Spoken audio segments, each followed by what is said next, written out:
This is the broadcast from City Hall, the home of the Greater London Authority. Please stand by.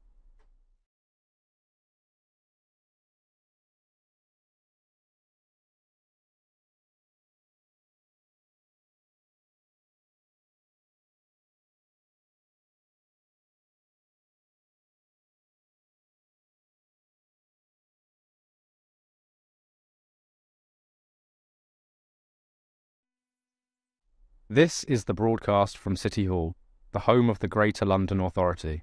Please stand by.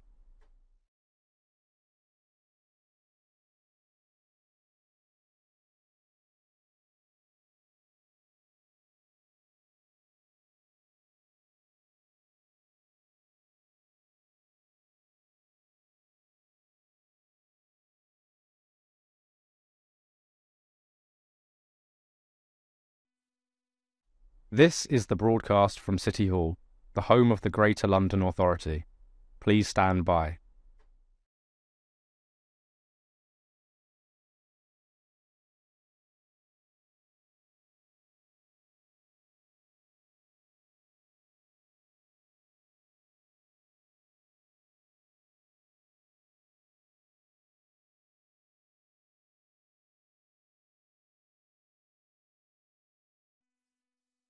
This is the broadcast from City Hall, the home of the Greater London Authority.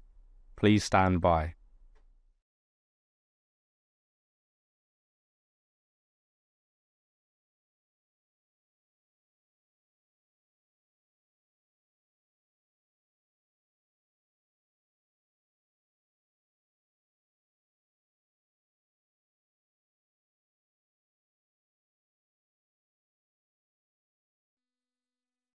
This is the broadcast from City Hall, the home of the Greater London Authority. Please stand by.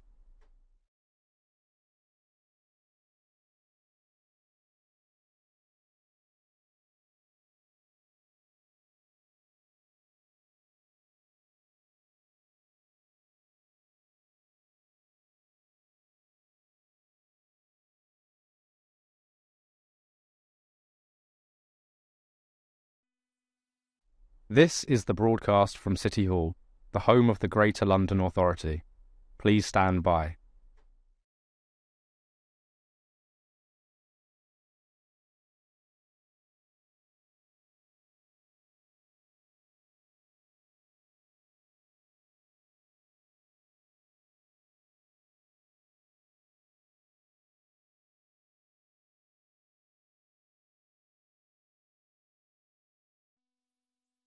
This is the broadcast from City Hall, the home of the Greater London Authority. Please stand by.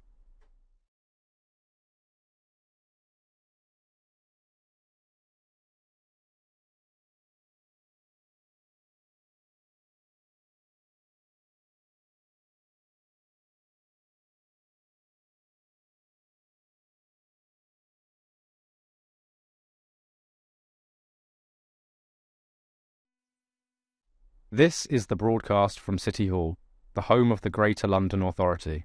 Please stand by.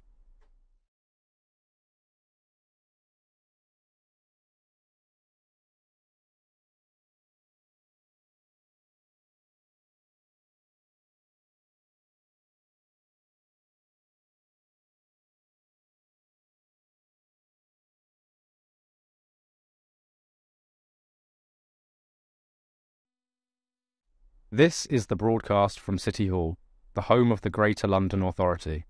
Please stand by.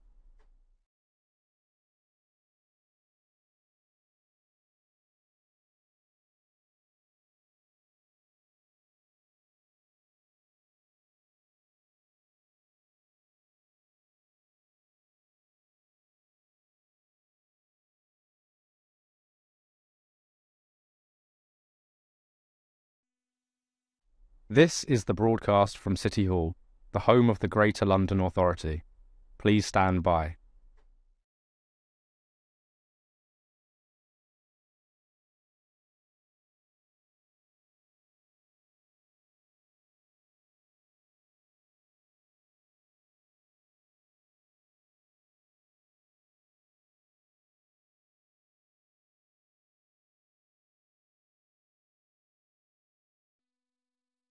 This is the broadcast from City Hall, the home of the Greater London Authority. Please stand by.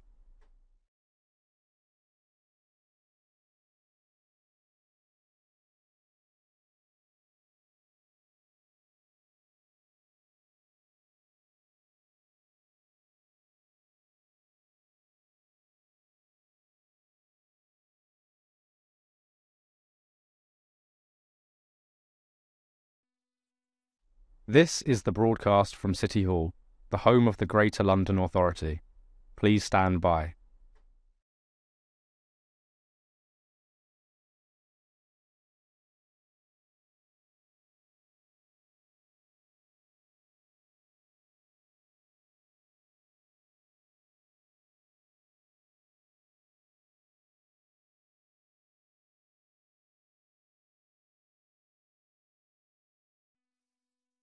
This is the broadcast from City Hall, the home of the Greater London Authority. Please stand by.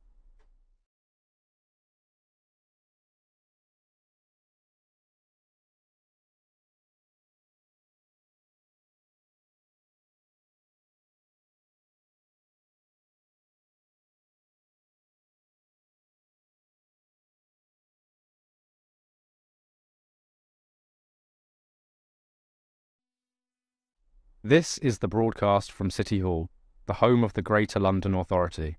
Please stand by.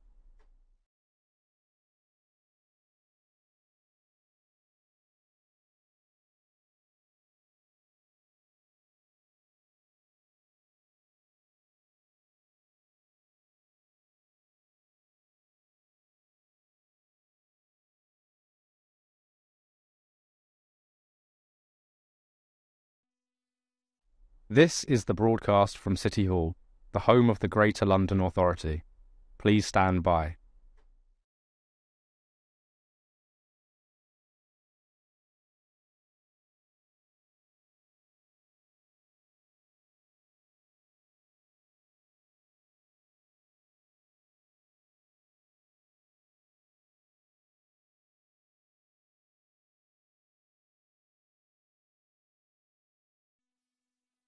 This is the broadcast from City Hall, the home of the Greater London Authority. Please stand by.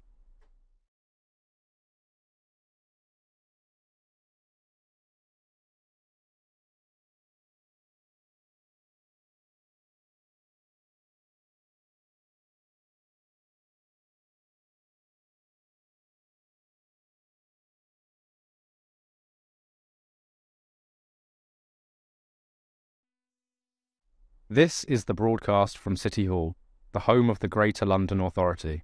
Please stand by.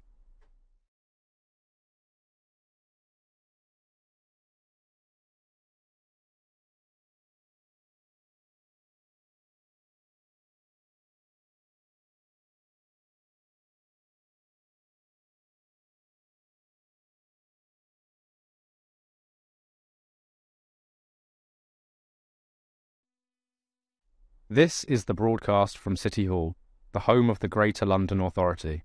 Please stand by.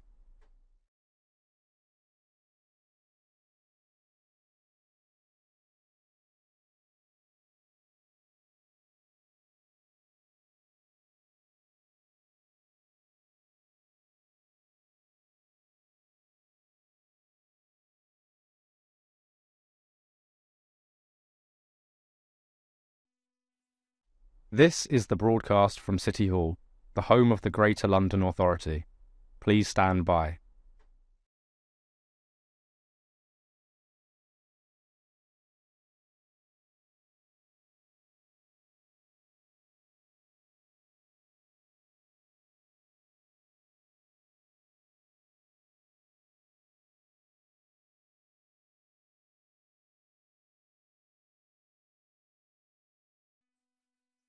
This is the broadcast from City Hall, the home of the Greater London Authority. Please stand by.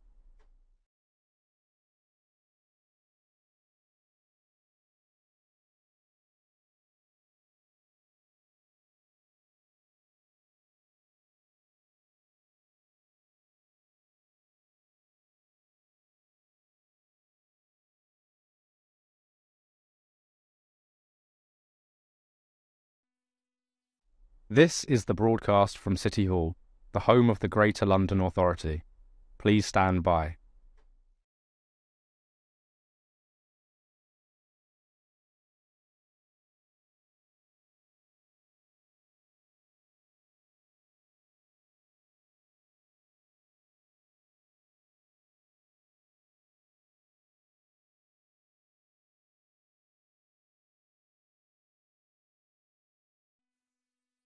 This is the broadcast from City Hall, the home of the Greater London Authority. Please stand by.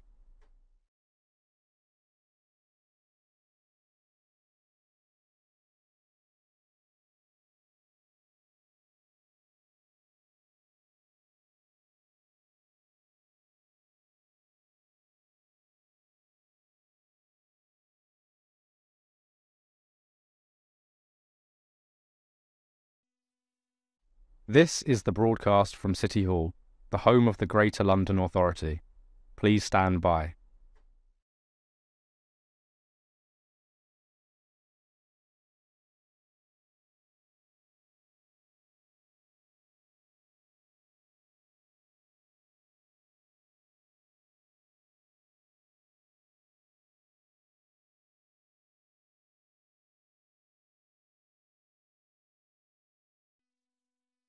This is the broadcast from City Hall, the home of the Greater London Authority. Please stand by.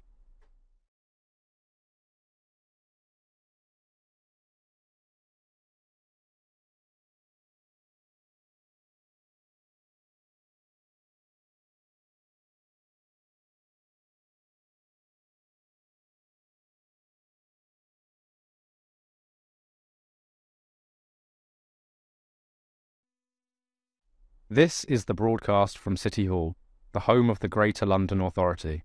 Please stand by.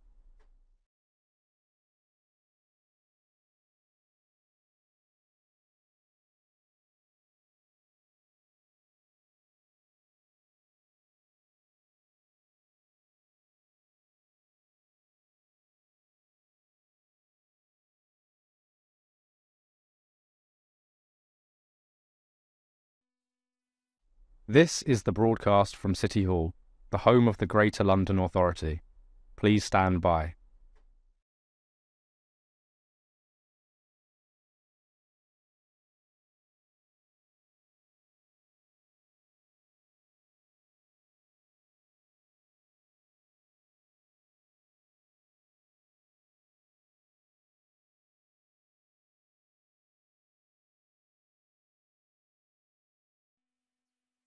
This is the broadcast from City Hall, the home of the Greater London Authority.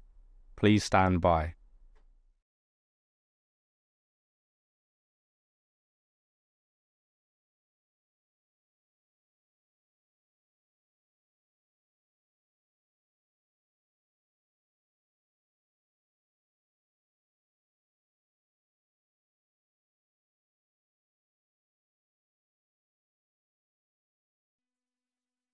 This is the broadcast from City Hall, the home of the Greater London Authority. Please stand by.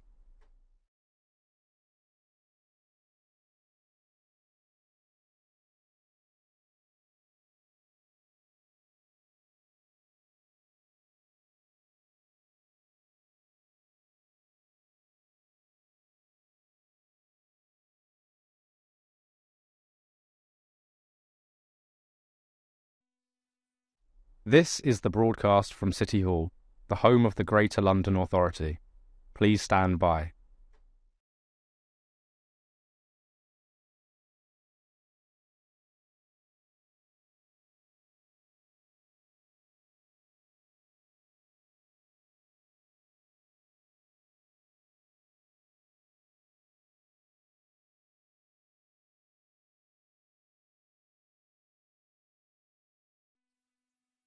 This is the broadcast from City Hall, the home of the Greater London Authority. Please stand by.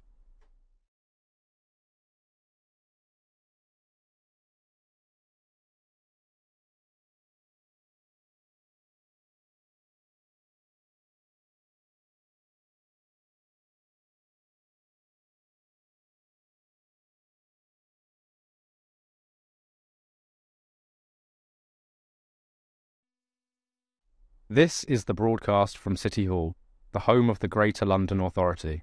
Please stand by.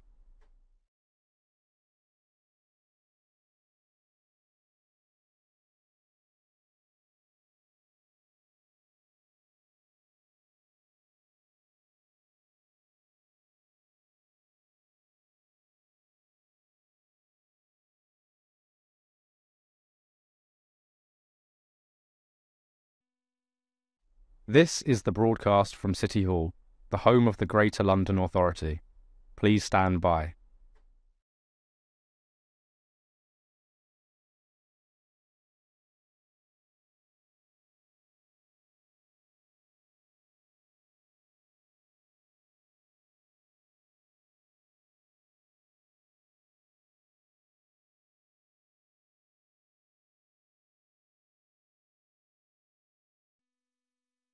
This is the broadcast from City Hall, the home of the Greater London Authority. Please stand by.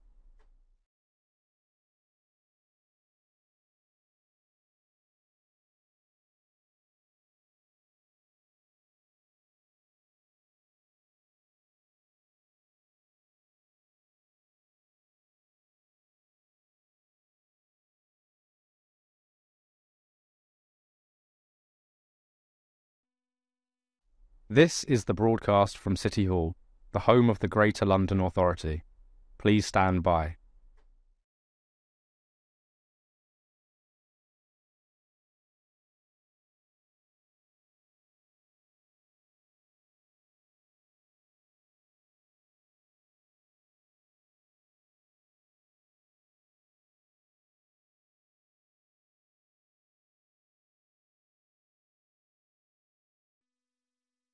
This is the broadcast from City Hall, the home of the Greater London Authority. Please stand by.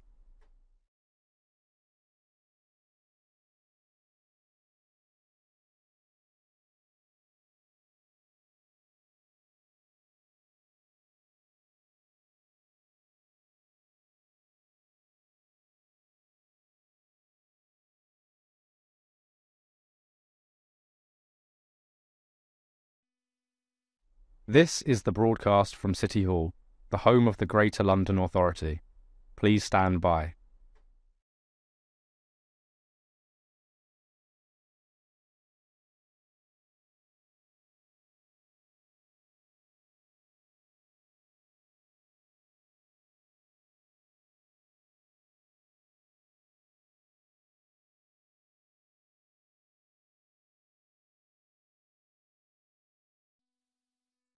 This is the broadcast from City Hall, the home of the Greater London Authority. Please stand by.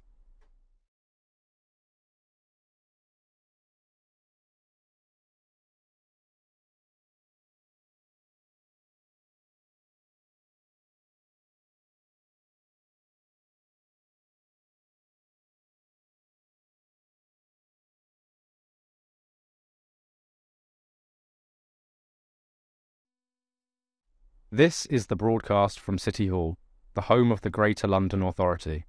Please stand by.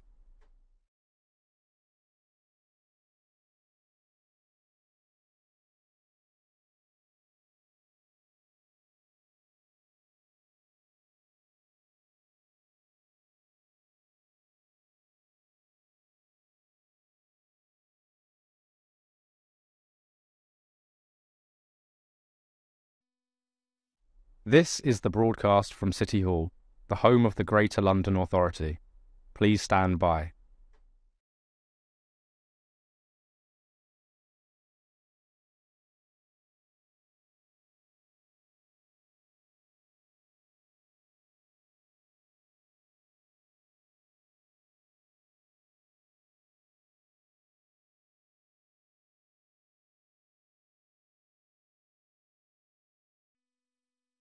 This is the broadcast from City Hall, the home of the Greater London Authority.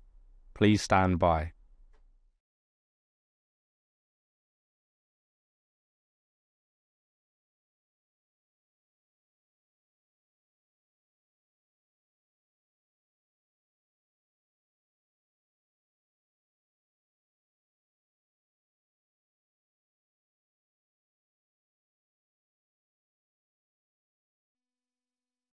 This is the broadcast from City Hall, the home of the Greater London Authority. Please stand by.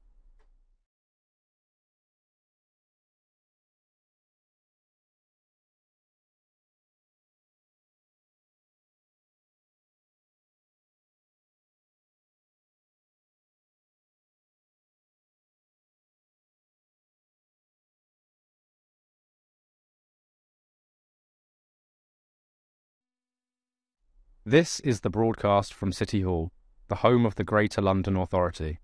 Please stand by.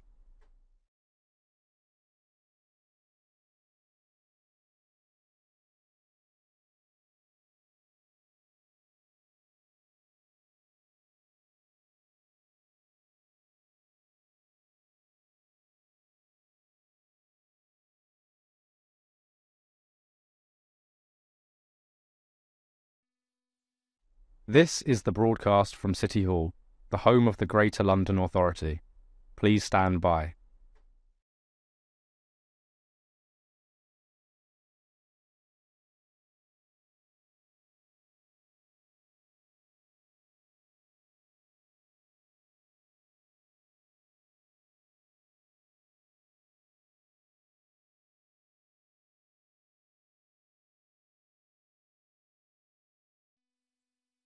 This is the broadcast from City Hall, the home of the Greater London Authority.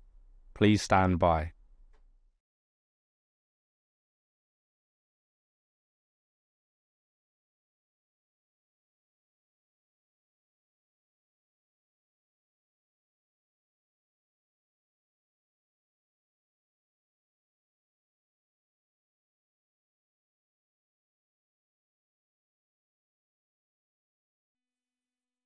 This is the broadcast from City Hall, the home of the Greater London Authority. Please stand by.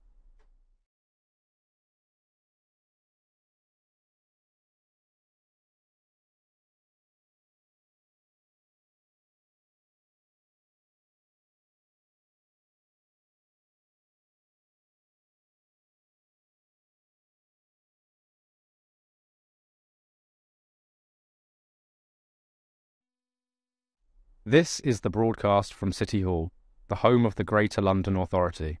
Please stand by.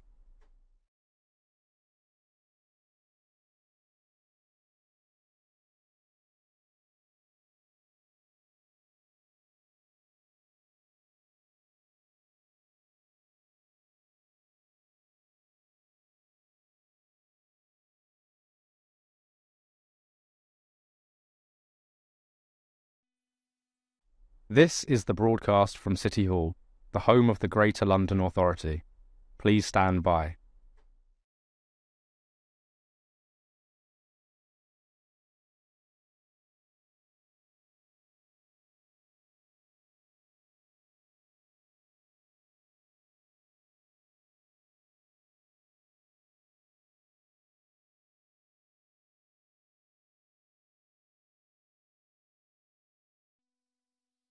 This is the broadcast from City Hall, the home of the Greater London Authority. Please stand by.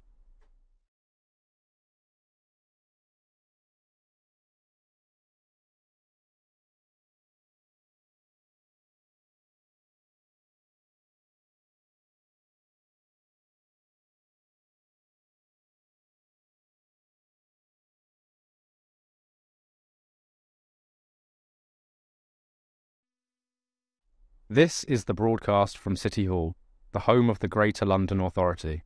Please stand by.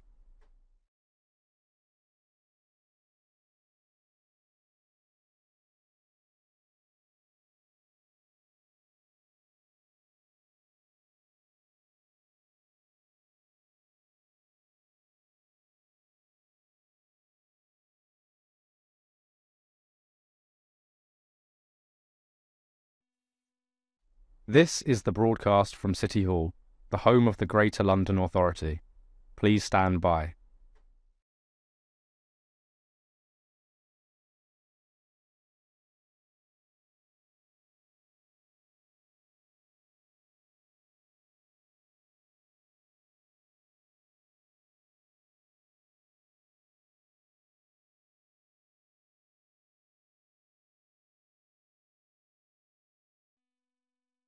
This is the broadcast from City Hall, the home of the Greater London Authority. Please stand by.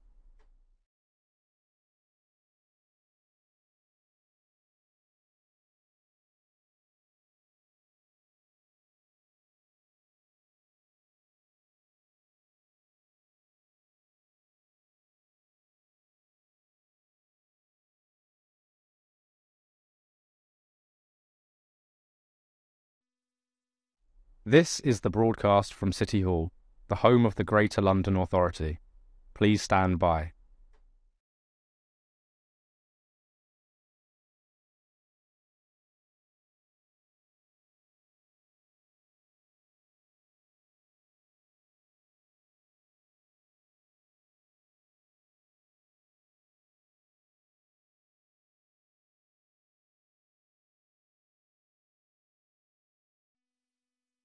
This is the broadcast from City Hall, the home of the Greater London Authority.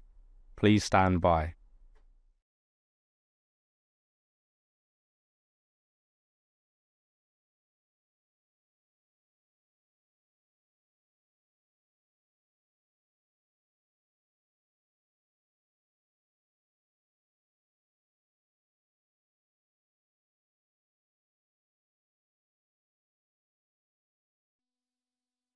This is the broadcast from City Hall, the home of the Greater London Authority. Please stand by.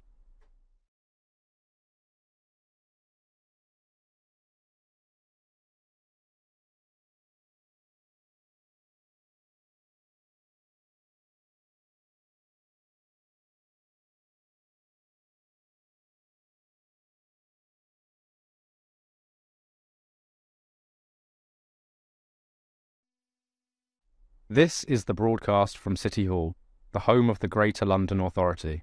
Please stand by.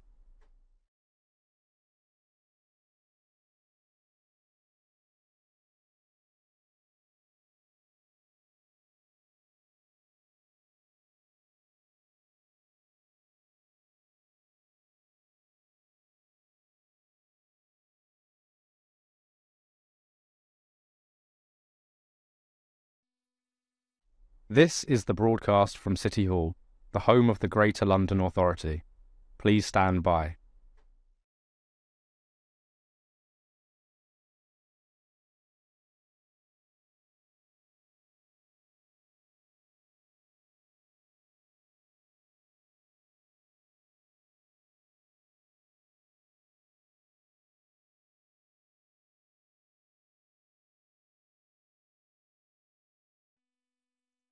This is the broadcast from City Hall, the home of the Greater London Authority. Please stand by.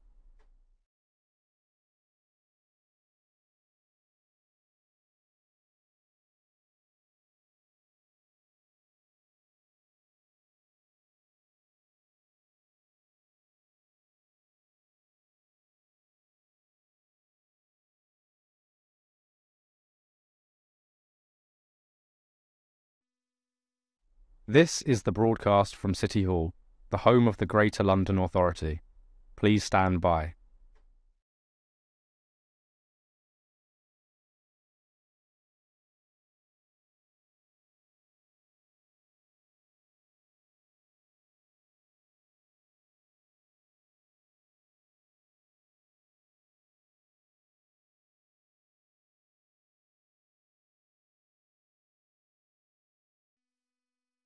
This is the broadcast from City Hall, the home of the Greater London Authority. Please stand by.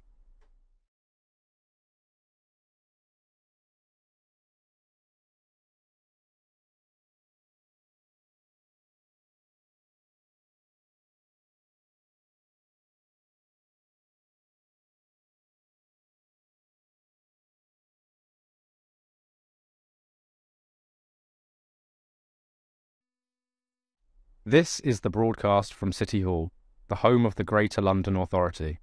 Please stand by.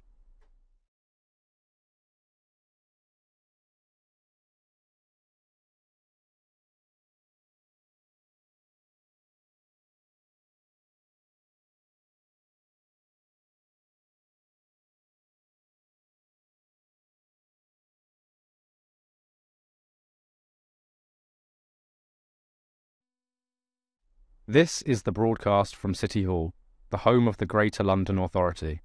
Please stand by.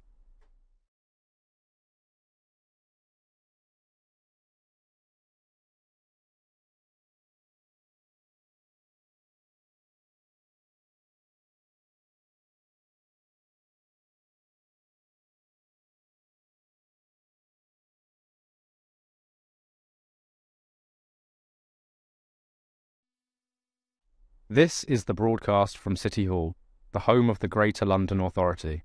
Please stand by.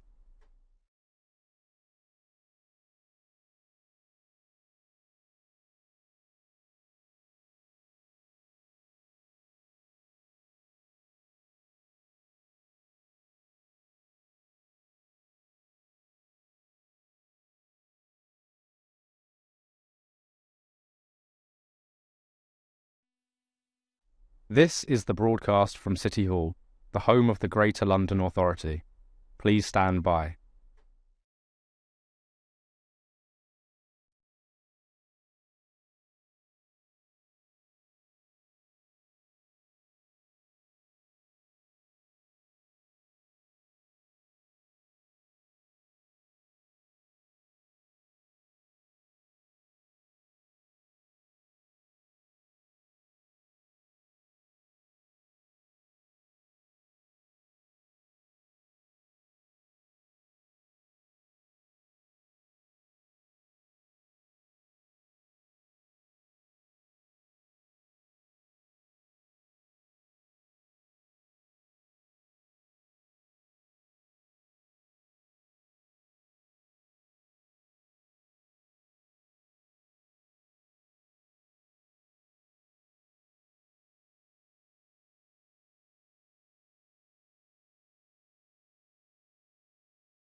The London Assembly is the voice of London, composed of 25 members elected at the same time as the Mayor, and in order to hold him to account and scrutinise his policies, and all for the cost of £1 per Londoner per year. Can I welcome members, officers and the public here in the gallery and watching on the webcast. This is a Mayor's Question Time meeting of the Assembly, which means that all members are invited to attend and ask questions of the Mayor. In case of an emergency and any need to exit the building, guests seated in the public gallery should follow the security staff and Assembly members should follow the meeting clerk. Members are reminded that any electronic devices should not be placed in front of microphones, which must be turned on to speak and turned off once finished. Can I now ask our clerk, Rebecca Arnold, to confirm any apologies for absence? Thank you, Chair. We have apologies today on behalf of Assembly members Cooper, Desai, Garrett and Moema. Thank you. Since returning from the festive break, London Assembly members have been working within their committees to tackle issues of importance to Londoners. The Elections Review Working Group published its report on the May 2024 GLA elections, remember them? Finding they were well run, but also calling for further work to be done to address the disproportionate impact of voter ID requirements on certain groups, including young people, ethnic minority groups, and disabled people. The London Assembly Budget and Performance Committee met to question the Met Police, the Deputy Mayor, the Deputy Mayor's Office for Policing and Crime on London's policing budget. The committee also met to question the London Fire Brigade on its 2025-26 budget and the Mayor of London on his draft consolidated budget for 25-26. The Environment Committee met to speak with stakeholders and other community groups about what needs to be done to make London's waters swimmable. And this week, the Fire Committee asked whether the building safety regime introduced following the Grenfell Tower fire is effectively helping to prevent future occurrences. The Police and Crime Committee questioned policing experts on the Mayor's draft Police and Crime Plan 25 to 29 and how it will help, how it will keep Londoners safe. The Economy, Culture and Skills Committee continues its investigation into care leavers and their access to employment, education and training in London. And earlier today, the Health Committee published its report on the access to dental care in London, recommending a new dental contract and urging the Mayor to investigate the feasibility of fluoridating London's water. Members of the Assembly also yesterday met with the London Youth Assembly, and thank you to all those who attended that. As we know, we've got a very active and energetic leadership of the London Youth Assembly at the moment, and I thought it might be a good time to remind you that of their London Youth Achievement Awards, and I do hope we can get a good turnout on the 2nd of May when those will be presented. It's a great innovation from the London Youth Assembly. Finally, I'm sure that the Assembly would like to join me in congratulating all Londoners and GLA family colleagues who received awards in the New Year's Honours list. In particular, I would like to congratulate the Mayor, who received a knighthood for political and public services, Assembly Member Bakari, who was appointed an Officer of the Order of the British Empire for services to young people, charity and interfaith relations. Congratulations. And to former Assembly Member Roger Evans, who has been appointed to the House of Lords. And for those who served with Roger, you know that the quality of debate is going to increase substantially in the House of Lords, possibly one of the best debaters this chamber has seen. I'm not at all offended. I wasn't addressing any particular member of the House of Lords at that point. Sorry, stood down, but I'm not. Yes. Can I ask the Assembly to note the interest set out at item 2, and do Assembly members have any other disclosable pecuniary interests which relate to the items on today's agenda, or any other relevant interests, including any declarations in relation to gifts and hospitality which are not reflected on the authority's register of gifts and hospitality? Assembly Member Bakari, just for full transparency, my question's on young people, and my brother is the chair of the National Citizen Service. I just wanted to make that clear. Thank you. Can I ask the Assembly to confirm the minutes of the London Assembly plenary meeting held on the 5th of December 2024 to be signed by me as a correct record? And can I ask the Assembly to formally receive the Mayor's report covering the period from the 6th of December to the 2nd of January 2025? The Mayor will now provide an oral update of up to 5 minutes in length on matters occurring since the publication of his report. Mr. Mayor. Thank you, Chair. It's the first Mayor's Question Time of 2025, so I'd like to start by wishing everyone a belated Happy New Year. I will use my opening statement this morning to talk about my draft budget published yesterday.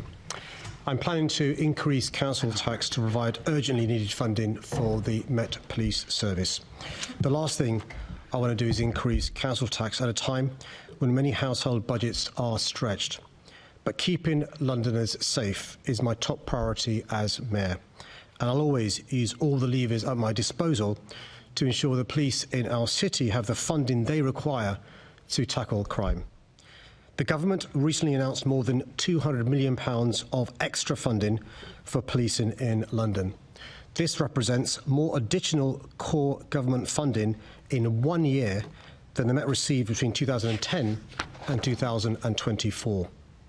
But due to over a decade of damaging cuts by the previous government, which reduced funding for policing by £1.1 billion in real terms, there's still a significant shortfall in the Met's budget. That's why I've been left with no choice but to increase the policing precept of council tax by £14 per year for an average Band D household. This will help to fill financial gaps and is expected to raise an additional £54 million vital funding that will go towards keeping neighbourhood officers on the streets and ensuring we can bear down on violent crime and robbery. It's worth noting that those politicians who attack this increase are the very same ones who backed the previous government in taking a wrecking ball to police funding and crime prevention, the consequences of which we're still dealing with today. As Mayor, my mantra has been to be both tough on crime and tough on the causes of crime. And that's why I've more than doubled police funding from City Hall compared to the previous Mayor. And it's why I've provided support for more than 100,000 mentors, and I've invested in more than £500,000 in positive opportunities for young Londoners to help divert them away from crime and gangs and towards training and employment. Thanks to this approach, and despite a population rising by more than 1 million, we've seen the number of young Londoners injured with knives reduced by nearly a quarter, burglary fall by 22%, and homicides drop by 13% since 2016. We're seeing some progress despite the previous government's austerity, but there's clearly a long way to go. And that's why I'm determined to continue investing record amounts from City Hall, as well as working with the government on the national long-term funding we need to ensure we can continue building a safer London for everyone.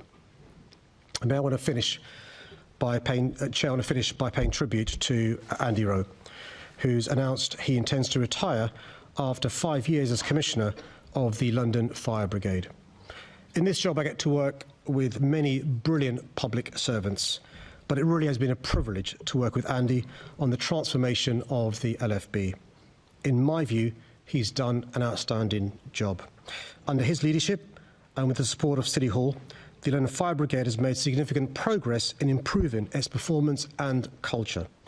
It's now responding to emergencies faster and is rated outstanding in how it responds to major incidents. As part of my budget, I've announced additional funding for the London Fire Brigade so that we can ensure these improvements continue, building on the incredible progress Andy has delivered. I hope I can speak on behalf of the GLA and the entire London Assembly when I say, Andy, thank you for your selfless public service over so many years. We wish you well in your next chapter. Chair, I look forward to answering questions later on this morning. I have been asked for one oral update from Assembly Member Garbutt. It's on SWEP. When temperature drops below zero across London, working in partnership with London councils, I activate the Severe Weather Emergency Protocol, or SWEP, to ensure that anyone sleeping rough in freezing conditions is offered emergency accommodation and support to stay off the streets for good. This month, SWEP has so far been triggered for 9 days over 2 periods, for 3 nights between the 2nd and 5th of January, and for 6 nights between the 7th and 13th of January. Due to the forecast of ongoing freezing temperatures and the close proximity of these activations, the majority of boroughs kept their SWEP provision activated throughout the 11-night period between the 2nd and 13th of January. Rough sleeping is particularly dangerous during periods of severe weather, and I'm grateful for the amazing additional work London boroughs and our voluntary sector partners do during periods of extreme weather. Thank you, Mr Mayor. I've heard concerns from rough sleeping organisations and food banks about the operation of StreetLink and how some people are slipping through the gaps. And I know this has been promoted as a way of supporting rough sleepers. So I just wondered if someone from your team can get in touch with me after the meeting to hear some of these concerns, because you'll appreciate they're quite urgent. Thanks. I'm more than happy to share. We'll facilitate that. Assembly Member Roberts. Thank you, and thank you for that update, Mr Mayor. On the matter of the additional police funding, will that money be used to prevent the worst-case scenario outlined by Sir Mark regarding the cuts to things like the Royal Parks Police, dogs units, mounted police, all of that? Chair, can I thank the member for his continuous lobbying on this very important issue. So, as I said in my statement, the money's, we've asked the Commissioner to make sure he prioritises the money for neighbourhood police and for public protection. He himself has said those are priorities plus response. Clearly, these are matters for the Commissioner, but I've passed on the comments you've made, and I'll pass them on again today. Thank you. Before we move on, can I welcome to the public gallery A-level students from the London Academy of Excellence in Tottenham? Yes. You can wave. That's all right. I won't get you thrown out. For your instruction, actually, this is the bit where it gets meaty. We now move to the questions on the priority order paper. Oh, I beg your pardon. I'm really sorry. I did have a private word with you first. I am very, very sad that Andy Rowe is standing down. All of us that have worked with him for years feel exactly the same as you do. He's an absolute joy to work with. And the recent budget rounds, he knew what he was talking about. He was absolutely on the money the whole time. So on behalf of lots of colleagues, we're all very, very sad to see him go. Thank you. I think that can be, that sentiment can be echoed. Amongst all Assembly members. So we now move on to the questions on the priority order paper. Each group is allocated an amount of time to ask their questions that is proportionate to their size. The first question is concerns ambitions for people-friendly streets in the Mayor's transport strategy, and that comes from Assembly Member Russell. Can I thank the member for her question? Boroughs play a central role in creating a well-connected and healthy city as they control 95% of London's road network. Most boroughs continue to make excellent progress in delivering healthier streets, with work planned to deliver more school streets, new 20 miles per hour schemes, new and upgraded pedestrian crossings and new cycle routes. TfL supports boroughs' safe and healthy streets delivery through their Local Implementation Plan, or LIP, programmes. In the last LIP cycle, boroughs delivered around 500 school streets, 100 LTNs and over 250 new pedestrian crossings.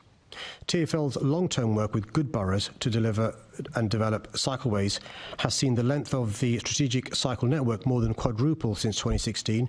A quarter of Londoners now live within 400 metres of a high-quality cycle route. This has led to a continued increase in cycling, with nearly a quarter of Londoners now cycling and an increasing proportion of women, people from black, Asian and mixed ethnic backgrounds and people on lower income cycling too. This contrasts with a picture nationally where under the last government cycling reverted to pre-pandemic levels. Boroughs have recently submitted their 3-year delivery plans for 2025 to 2028, and I'm pleased to see most continuing their level of commitment to deliver ambitious programmes across London. TfL's Safe and Healthy Streets programme continues to reduce road danger and make it easier and safer to walk, cycle and travel by bus in the capital. The programme has delivered safety improvements, mode shift, decarbonisation and economic recovery from the pandemic, as well as helping to tackle health inequalities. For example, fatal collisions in London have fallen by 30% since the 2010-2012 baseline, compared to only 7% across the rest of the country. TfL London Council's recent Borough 3-year report showcases schemes boroughs have delivered using funding from TfL, including the introduction of 157 kilometres of new or upgraded cycleways and 274 new controlled pedestrian crossings. LIP guidance for 2025-2028 reaffirms TfL's requirement for boroughs to deliver ambitious schemes, including new cycle lanes, safer speeds, new LTNs and pedestrian crossings. Last year, TfL announced £50 million for boroughs over the next 3 years to help tackle the highest risk location on the networks. I've got confidence in TfL's commitment to work with and monitor the progress of London boroughs to make London a safer and healthier city for all. Good morning and Happy New Year. I know many boroughs are doing a lot of very good work. But I'm asking, what I'm wanting us to talk about today is whether boroughs are meeting the ambitions in your MTS, and that's across the piece. Now, we spoke about Healthy Streets delivery back in September, and you asked me to help you persuade residents to lobby upwards. And I did. I visited Bethnal Green to hear directly from local people who told me about 2 council consultations supporting low-traffic neighbourhoods, head teachers of 86 schools writing to Tower Hamlets about the benefits to their pupils, Barts Health and all the blue light services wanting them to stay. This shows Londoners love living with less traffic, less pollution and less road danger. Now, it's particularly important in areas with very high levels of deprivation, like Tower Hamlets. I submitted a petition for them, signed by 3,300 people, asking you to stop Tower Hamlets Council from removing the low-traffic neighbourhoods in Bethnal Green and Shoreditch. Not only are these schemes popular, they also help you achieve your transport goals. So, my broader question is, how will you ensure communities across London get to keep measures that are implemented by boroughs through the LIP funding process? Well, can I thank the member for a question and lobbying? So just to echo the point about Tower Hamlets, I think 71% of residents there don't even own a car. And so it's really important to underscore the point you made about deprivation and the consequences. Look, I cannot act ultra-virus. I can't act outside my powers. And I've said in the answer to my original question, 95% of roads are in the control of the councils. What I can do is work with good councils and persuade those councils that don't yet get the message about the importance of active travel and of doing the right thing.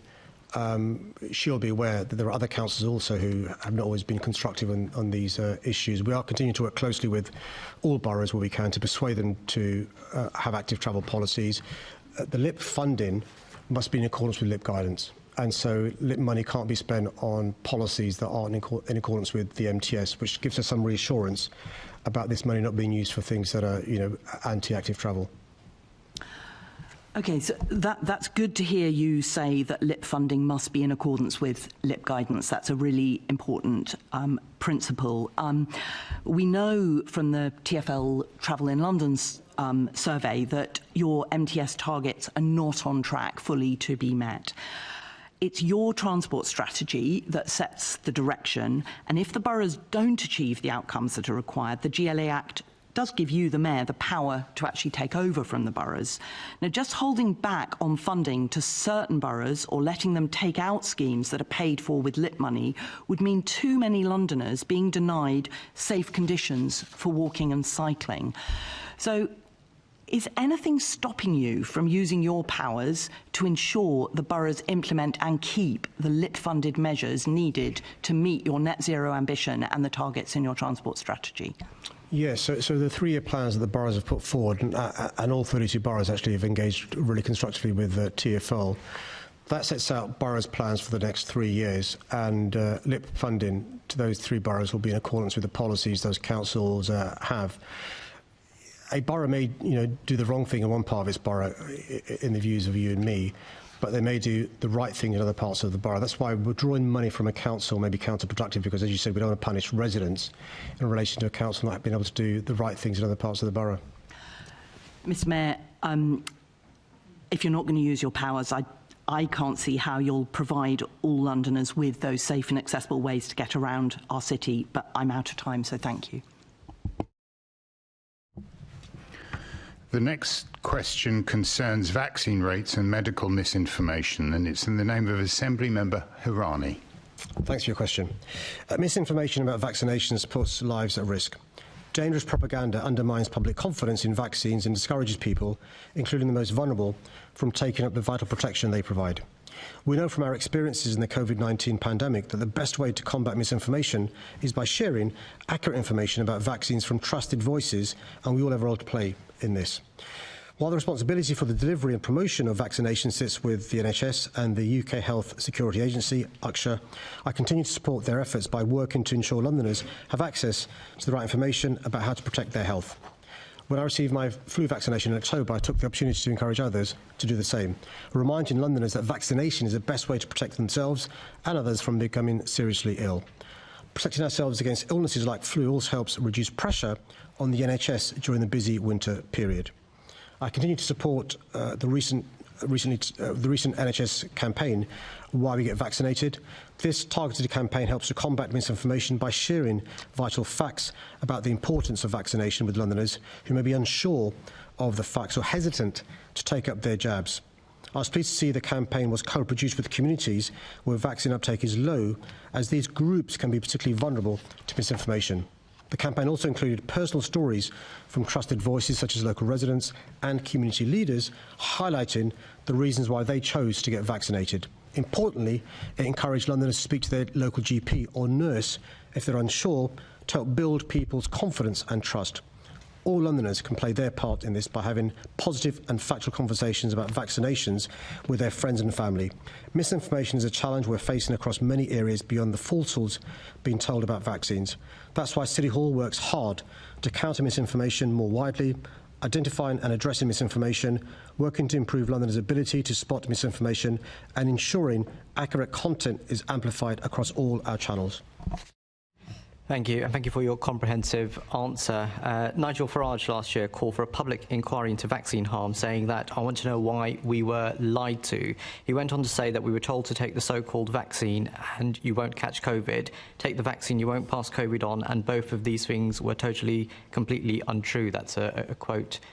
Directly. There are also concerns about the views of the incoming health secretary in the US, but also we saw in the celebrity world the Steve Bartlett podcast and some of the information out there where health experts described it as potentially harmful.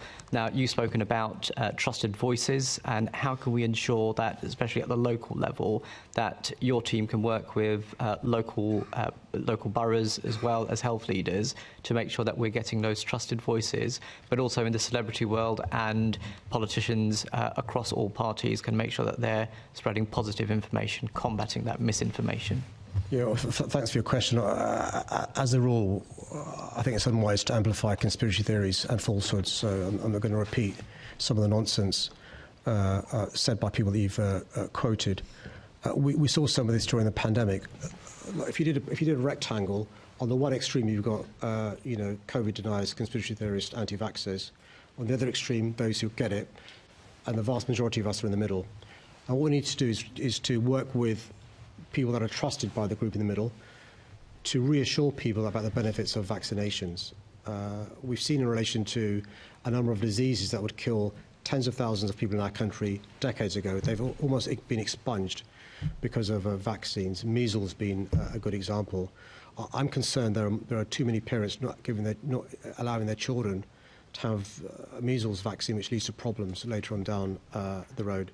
So what I'd encourage your constituents in Londoners and others to do is go and speak to people they trust, their GP, their nurse. If you've got a toothache, you don't go to YouTube, you go to a dentist. If you've got a problem with your car, you go to a mechanic. And if you want to learn about public health, go to your GP, who'll give you the right information. Thank you. I mean, the rate of infections for common winter diseases like flu, coronavirus and others has been higher this year, this winter period than last. And press reports of a quademic, they're calling it, but also a flunami, with over 4,000 people spending Christmas Day in hospital because of flu. So what work is happening currently with your public health team and health partners to help address this? Yeah, we've been working closely with the London Health Board, NHS London. There is a London Immunisation Board who work really incredibly hard in this area. Professor Kevin Fenton's been doing lots of good work building on the great work we did during the pandemic. You'll remember during the pandemic we had a number of communities who were nervous about pharmaceutical companies, were nervous about vaccinations, were nervous about who the message carriers were.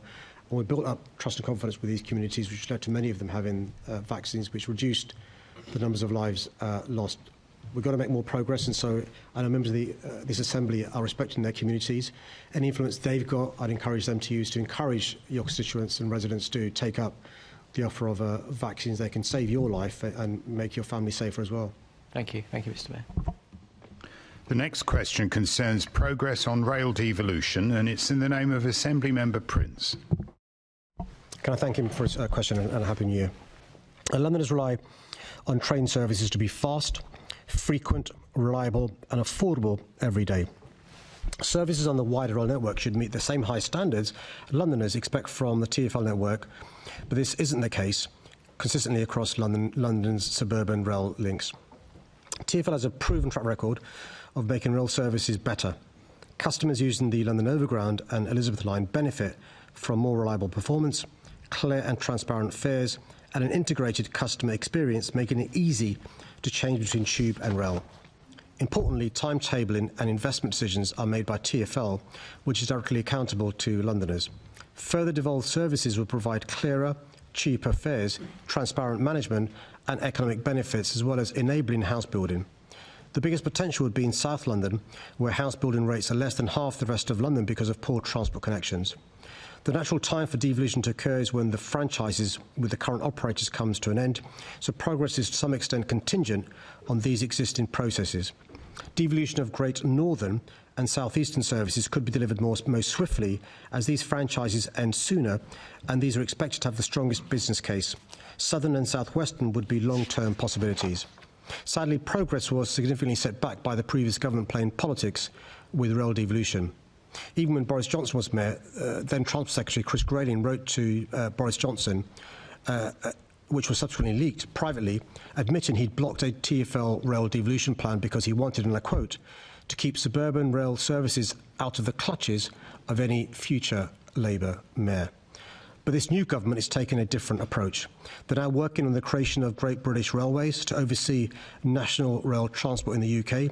This is, of course, a huge undertaking, and the government's rail devolution plans will be developed to complement this national system.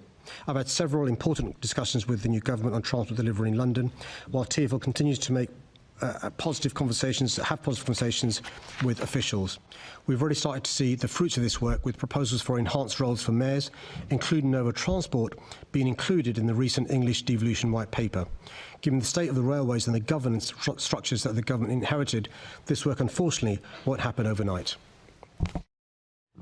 Thank you, Mr. Mayor. And being someone who has experienced rail travel in East London and South London, and the improvements that TfL have made on the Elizabeth, which is now the Elizabeth line over what it used to be. I mean, I am a proponent for devolution. So you did sort of indicate some of the stronger candidates. Do you actually think we're going to get anything across the line, if you pardon the pun? Yeah, good question. So there's two big issues. One is when a franchise ends, and two is the time between the green light being given and it coming over to us. Sort of things we'd have to negotiate once the green light was given and a franchise ended was financial terms, what the assets were, who's sharing them, separating out staff, trains, accounts, any additional resources needed, the condition of the rolling stock. But we've done it with London Overground. You remember we did it with that, and so it's possible. And so I'm hopeful. The two lines I've mentioned, I'm the most hopeful for in this mayoral term. We're talking to the government about those. The good thing is, I think anyway, is that we have Heidi, who is is in charge of transport, and she's got a bit of experience in London, I understand, having previously been one of your deputy mayors. Do you have a good relationship with her? Do you think we're going to make it happen? And when do we think we're going to make it happen? I have a great relationship with all members of the government, including the Secretary of State for Transport, and she gets it because she's seen the benefits of the Overground, London Overground, the Elizabeth line, but also if you remember, and the chair may have been around then, but other lines were devolved to the previous mayor besides the Overground, and we've done a really good job. I just think those who are nearest to the service being provided are better at deciding the service provision, and transport is a good example of that. So we can expect an announcement later this year, can we, Mr. Mayor, do you think? As I said, we've got a timeline of when the various franchises comes to an end, and the government knows that when those franchises come to an end, and so the conversations we're having about the ones that come to an end sooner, which impact us. The other point is obviously the geographies. Some lines that the TOCs run are basically would be very ripe to metroisation, the suburban stations in London. So those are conversations we're having. I can't give you a timeline in relation to when an announcement could be. We'll carry on speaking to the government about these issues, and clearly cross-party support makes it more likely. Okay, thank you. Thank you. The next question comes from Assembly Member Roberts, and it concerns Heathrow Airport. Can I thank you for his question? I remain opposed to a third runway at Heathrow Airport because of the severe environmental impacts the expansion will have in terms of the noise, air pollution and carbon emissions. My position on this has not changed. Can I thank the Assembly Member for his cross-party support in this issue in the past as a council leader. Heathrow plays an important role as a gateway to our city and to our country, supporting jobs and growth. As part of the London airport system, Heathrow helps ensure our global city is one of the best connected on the planet. However, aviation is responsible for significant environmental emissions, and in the face of an unprecedented crisis, every industry has to adapt to help us avoid environmental disaster. The last time environmental groups, councils and I successfully challenged a third runway at Heathrow, it was found that it was not possible to demonstrate that the runway could be delivered without undermining UK climate change commitments or without contributing to a worsening of air quality. Heathrow is already responsible for severe noise impacts affecting hundreds of thousands of residents across London and beyond, and a third runway would only serve to exacerbate this. I understand that Heathrow's immediate priority is to replace its oldest terminal infrastructure. It's likely that such a proposal would leave its existing cap on flight movements around 408,000 a year unchanged. Whatever proposals may come forward in the coming months, my officers and I will carefully scrutinise them, paying close attention to their potential impacts on local communities, on the environment and on the transport network. The government is also clear that for any expansion proposals to progress, they would need to demonstrate that they're consistent with our binding climate change targets, as well as noise and air pollution objectives, alongside any economic growth they may bring. I was prepared to take a stand against airport expansion before, and I'll do so again if concerns remain about the environmental harm associated with any new proposals. In the meantime, I'm making the case to the government that we need a policy framework that can provide for an environmentally sustainable future for the aviation sector. This includes a clear and credible carbon strategy for aviation, compatible with our net zero carbon targets. This is important to help ensure the aviation sector is accountable for its emissions and that it fulfills its climate change responsibilities. Thank you, Mr. Mayor, and I'm very pleased to hear that you're still opposed to the third runway. That will be very good news for many Londoners. Expansion can also mean more passengers, of course, and in July 2021, the decision was taken to roll over existing night flight restrictions for a period of 3 years, and this is due to run out in October 2025.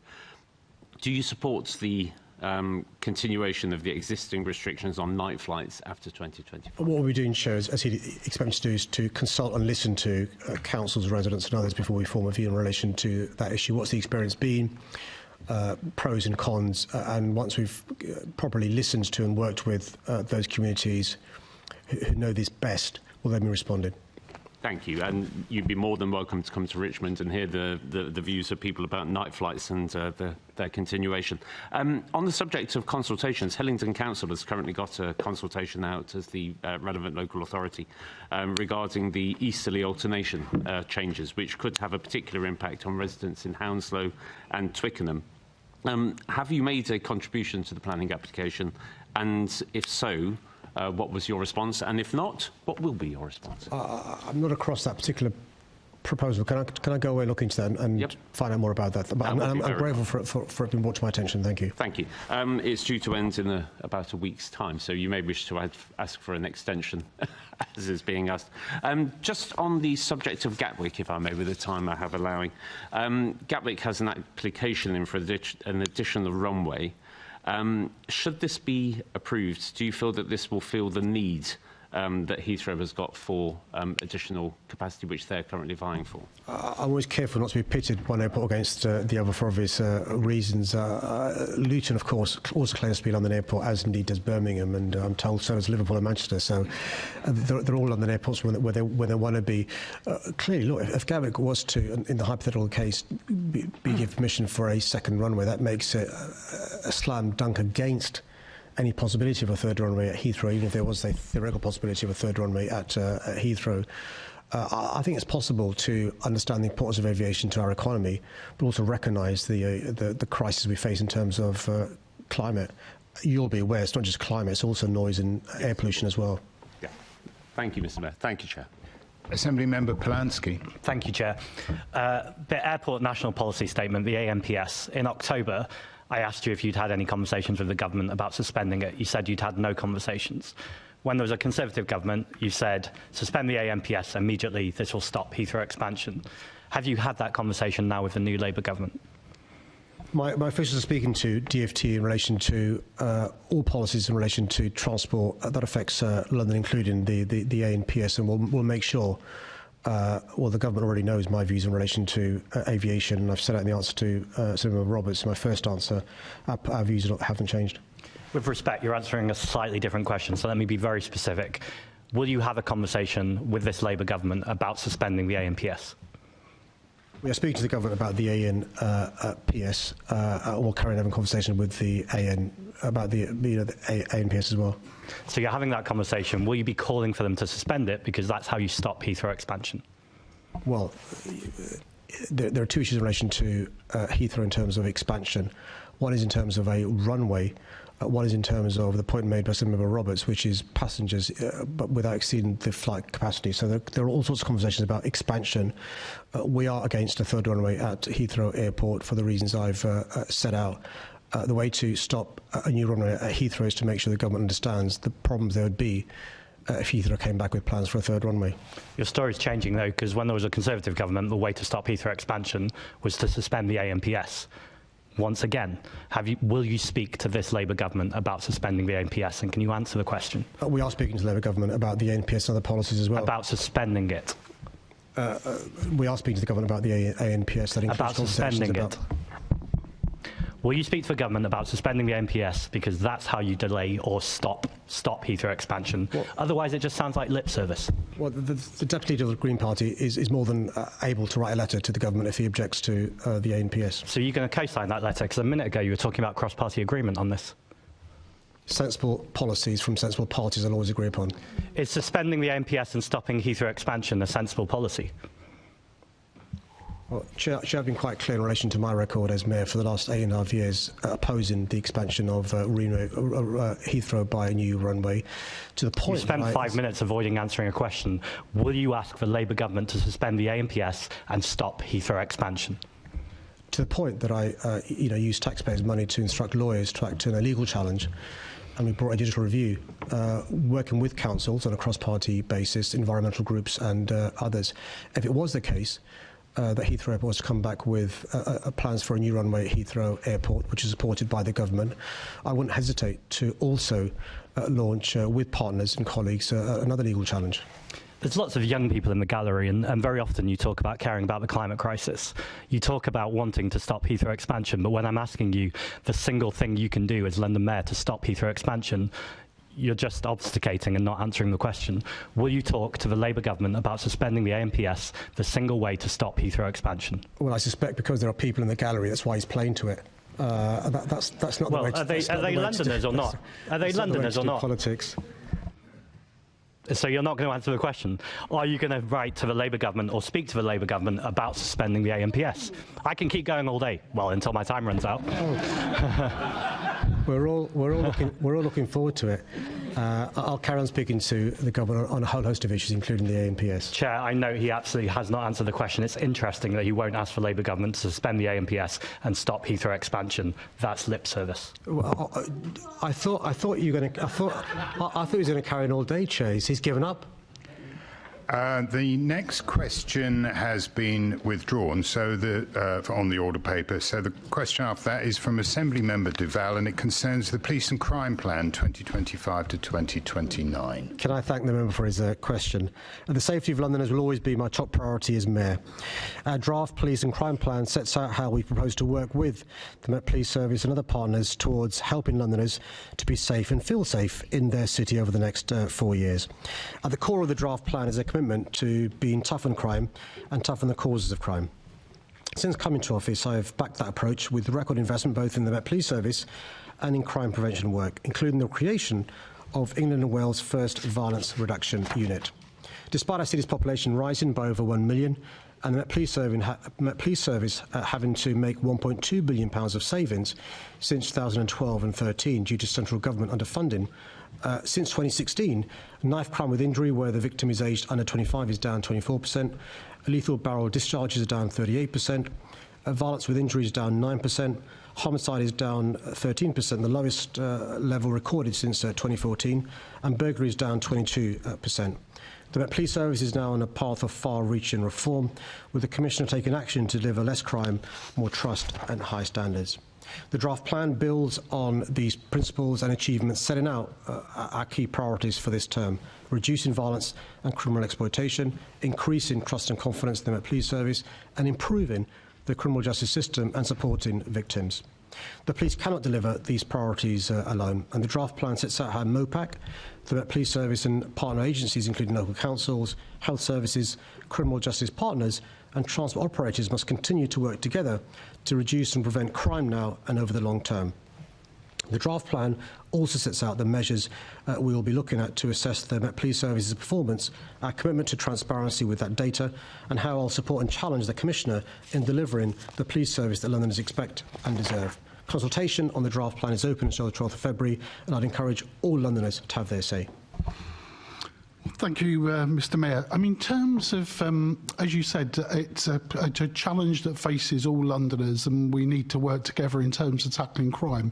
Do you not think in the draft plan that there's more, we could be more explicit, and could you just outline some of your own thinking of where the community fits in tackling crime around that? Lots of the solutions in the document are about interagency working, but there's a role for the community in that. There's a role about how we can win trust and confidence back by response. I think that's quite implicit within the plan. But just in terms of, do you not think some of the agencies that we're working with, but including the police sometimes, forget about the people that we're working for, but their role in reducing crime and preventing crime? Yeah, he makes a good point. Let me reflect on that when it comes to how we respond to the consultation to the police and crime plan. But the original Peelian principles, he'll know, the principles when Robert Hill set up the police service was the police are the public and the public are the police. And we police by consent. Unless the public has confidence in the police service, they're not going to come forward and report crime, be witnesses, join the police service and so forth. So we are involving local communities in relation to not just more scrutiny of local scrutiny of the police service, but in terms of some policies we can use. And I also remember Anne Clark has got a good example in Barnet of Clear, Build and Hold, where the police service for the last 18 months worked with the community there in terms of what policies on an estate in Barnet could be used to get rid of antisocial behaviour, Claire, hold that community, the area with the community, and then build. And so there'll be more of that coming out in the police and crime plan, but it's a really important point he raises. Let me go and reflect whether we do enough of that in the draft police and crime plan. And then secondly, very quickly, look, we've had the announcement, your draft budget yesterday. It's got a number of hurdles to go through. We've also had the government announcement. The challenge is still there, I believe. I wouldn't know the full detail about, in terms of numbers, the capacity to deliver the plan on the policing side of the arguments. Do you just want to make a quick comment around that? And really, I suppose, well done. We've got some extra money over and above that we've had from the previous government. You've clearly continued to put your money where your mouth is, both in terms of prevention and policing enforcement issues. So where do you think we are on police numbers? I've been clear for some time, no one budget is going to undo 14 years' worth of austerity and damage. £1.1 billion real term cuts in the police service for the last 14 years, £1.1 billion. So the good news is, this government, just in the first 7 months, has given the biggest additional core funding from a government of any year since 2010. This government, only elected in July, has given an increase of 34% in NIC money, National International Capital City grants money. My draft budget I published yesterday means we have more than doubled the amount of funding the police receive from City Hall. I'm afraid it's still not enough. And what Sir Mark was trying to do when he made his statement a few months ago was to explain to Londoners there is a big gap in relation to the plans he's got for next year and the monies he has. Efficiencies only go so far when you've got £1.1 billion worth of black hole to fill. Working really closely with the Met Police Service to try and see what we can to try and close that gap. The Met Police Service will now study my draft budget I published yesterday. I'll be coming forward with their budget over the next few weeks. Thank you very much. Thank you. The next question concerns the... I beg your Assembly Member Wilson, I do apologise. Thank you, Chair. And as it's the first meeting back, wish everyone a happy new year. Unfortunately, for some people, it's not such a happy start to the year. The year's only just begun, and already we've seen at least 9 major stabbing incidents on our streets. That's one every other day. On the 1st of January, 25-year-old man stabbed on Oxford Street. 5th of January, double stabbing on Kilburn High Road. 6th of January, 18-year-old man stabbed on Prince Imperial Road. 7th of January, we know the tragic murder of Kellyanne Bacassa, stabbed in broad daylight on a bus. Also, 7th of January, reports of stabbing in Mile End. 11th of January, stabbing and 2 shootings in Homerton. 13th of January, father of 2, Gregory Castillo Volquez, stabbed to death in Haringey. And on the 14th of January, stabbing outside City and Islington College and also on Ilford High Road. Now, according to the Police and Crime Plan, the draft, the government's national mission is to halve knife crime in a decade. Those are the words that I read. And yet, your aim seems to be just to reduce levels below current levels. Why, compared to the ambition of national government, is your ambition much lower? And secondly, why does the Police and Crime Plan only refer to stop and search in terms of scrutinising its use rather than ramping it up? Thank you.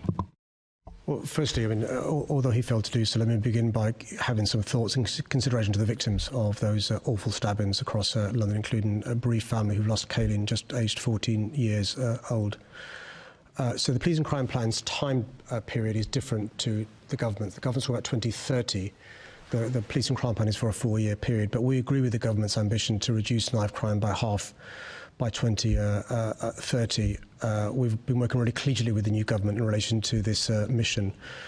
And Sir Mark has talked about the importance of agencies across the city and the country working together, not just policing in relation to reducing knife crime, but also schools, social services, hospitals, families, parents, communities, and I can go on. The youth sector has got a huge role to play. Crime, and that includes stabbing, isn't inevitable, it's preventable, which is why I was really pleased this week to announce that more than 100,000 young Londoners now have a mentor, really important to transform young people's lives. And so we are going to do more in relation to this area, working with the government. I'll give you another example of the progress made under this government. They've banned the sale of machetes and zombie knives, talked about by previous governments, but never done. In the space of a few months, they've managed to do that. And also, as I've said, we need police officers if we're going to keep Londoners safer. This government's announced more additional money just for this 1 year than any time over the last 14 years, and that includes a record increase in NIC funding in more than a decade. And I've announced yesterday increased funding for the police. That's the toughen the crime part of the equation. As I said, toughen the causes of crime part is why we set up the VRU in 2019 using a public health approach to address this issue, supporting young people by youth workers in youth clubs, in police custody suites and in hospitals, but also outreach workers as well. And after-school clubs are really important in relation to keeping young people busy. The second part of his question in relation to the work we're doing with the government is really important.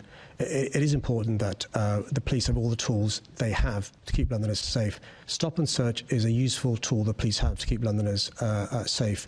I was the mayor that had the biggest rollout of body-worn videos that gives police officers confidence when it comes to stop and search, but also residents confidence when it comes to the use of stop and search.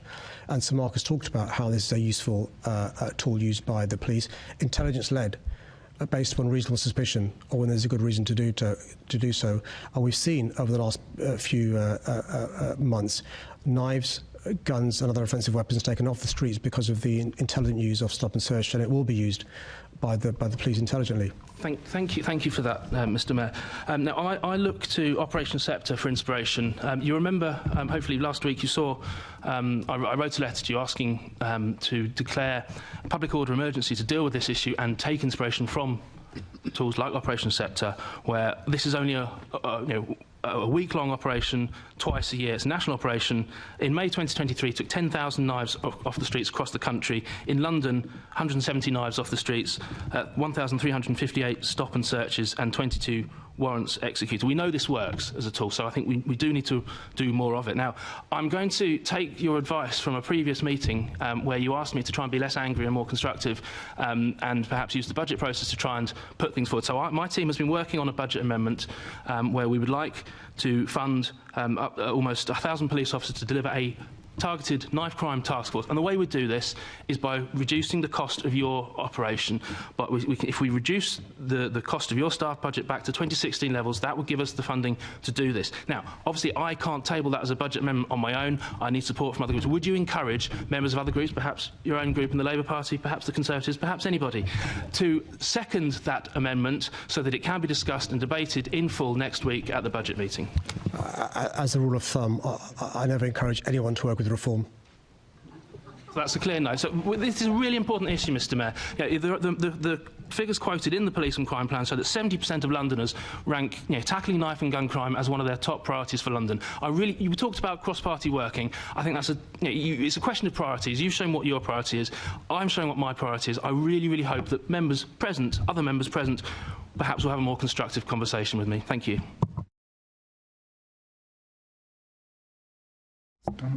The next question concerns housing delivery this year, and it's in the name of Assembly Member Lord Bailey. Thanks for your question. London needs to build many more homes, and this administration has a track record of delivery on housing. We smashed the stretching target of 116,000 starts under the 2016-2023 Affordable Homes Programme, and we've backed boroughs to start building again at scale for the first time in a generation, starting more council homes in 2022-2023 than at any time since the 1970s. That same year, we started 15,595 homes at social rent levels, up from just 3 in 2016. Not 3,000, not 300, but 3. During my time as mayor, the overall net number of new homes completed reached 45,700 in 2019-2020, likely the highest figure seen in London since the 1930s. On average, 10,000 more homes a year have been completed while I've been mayor than under my predecessor.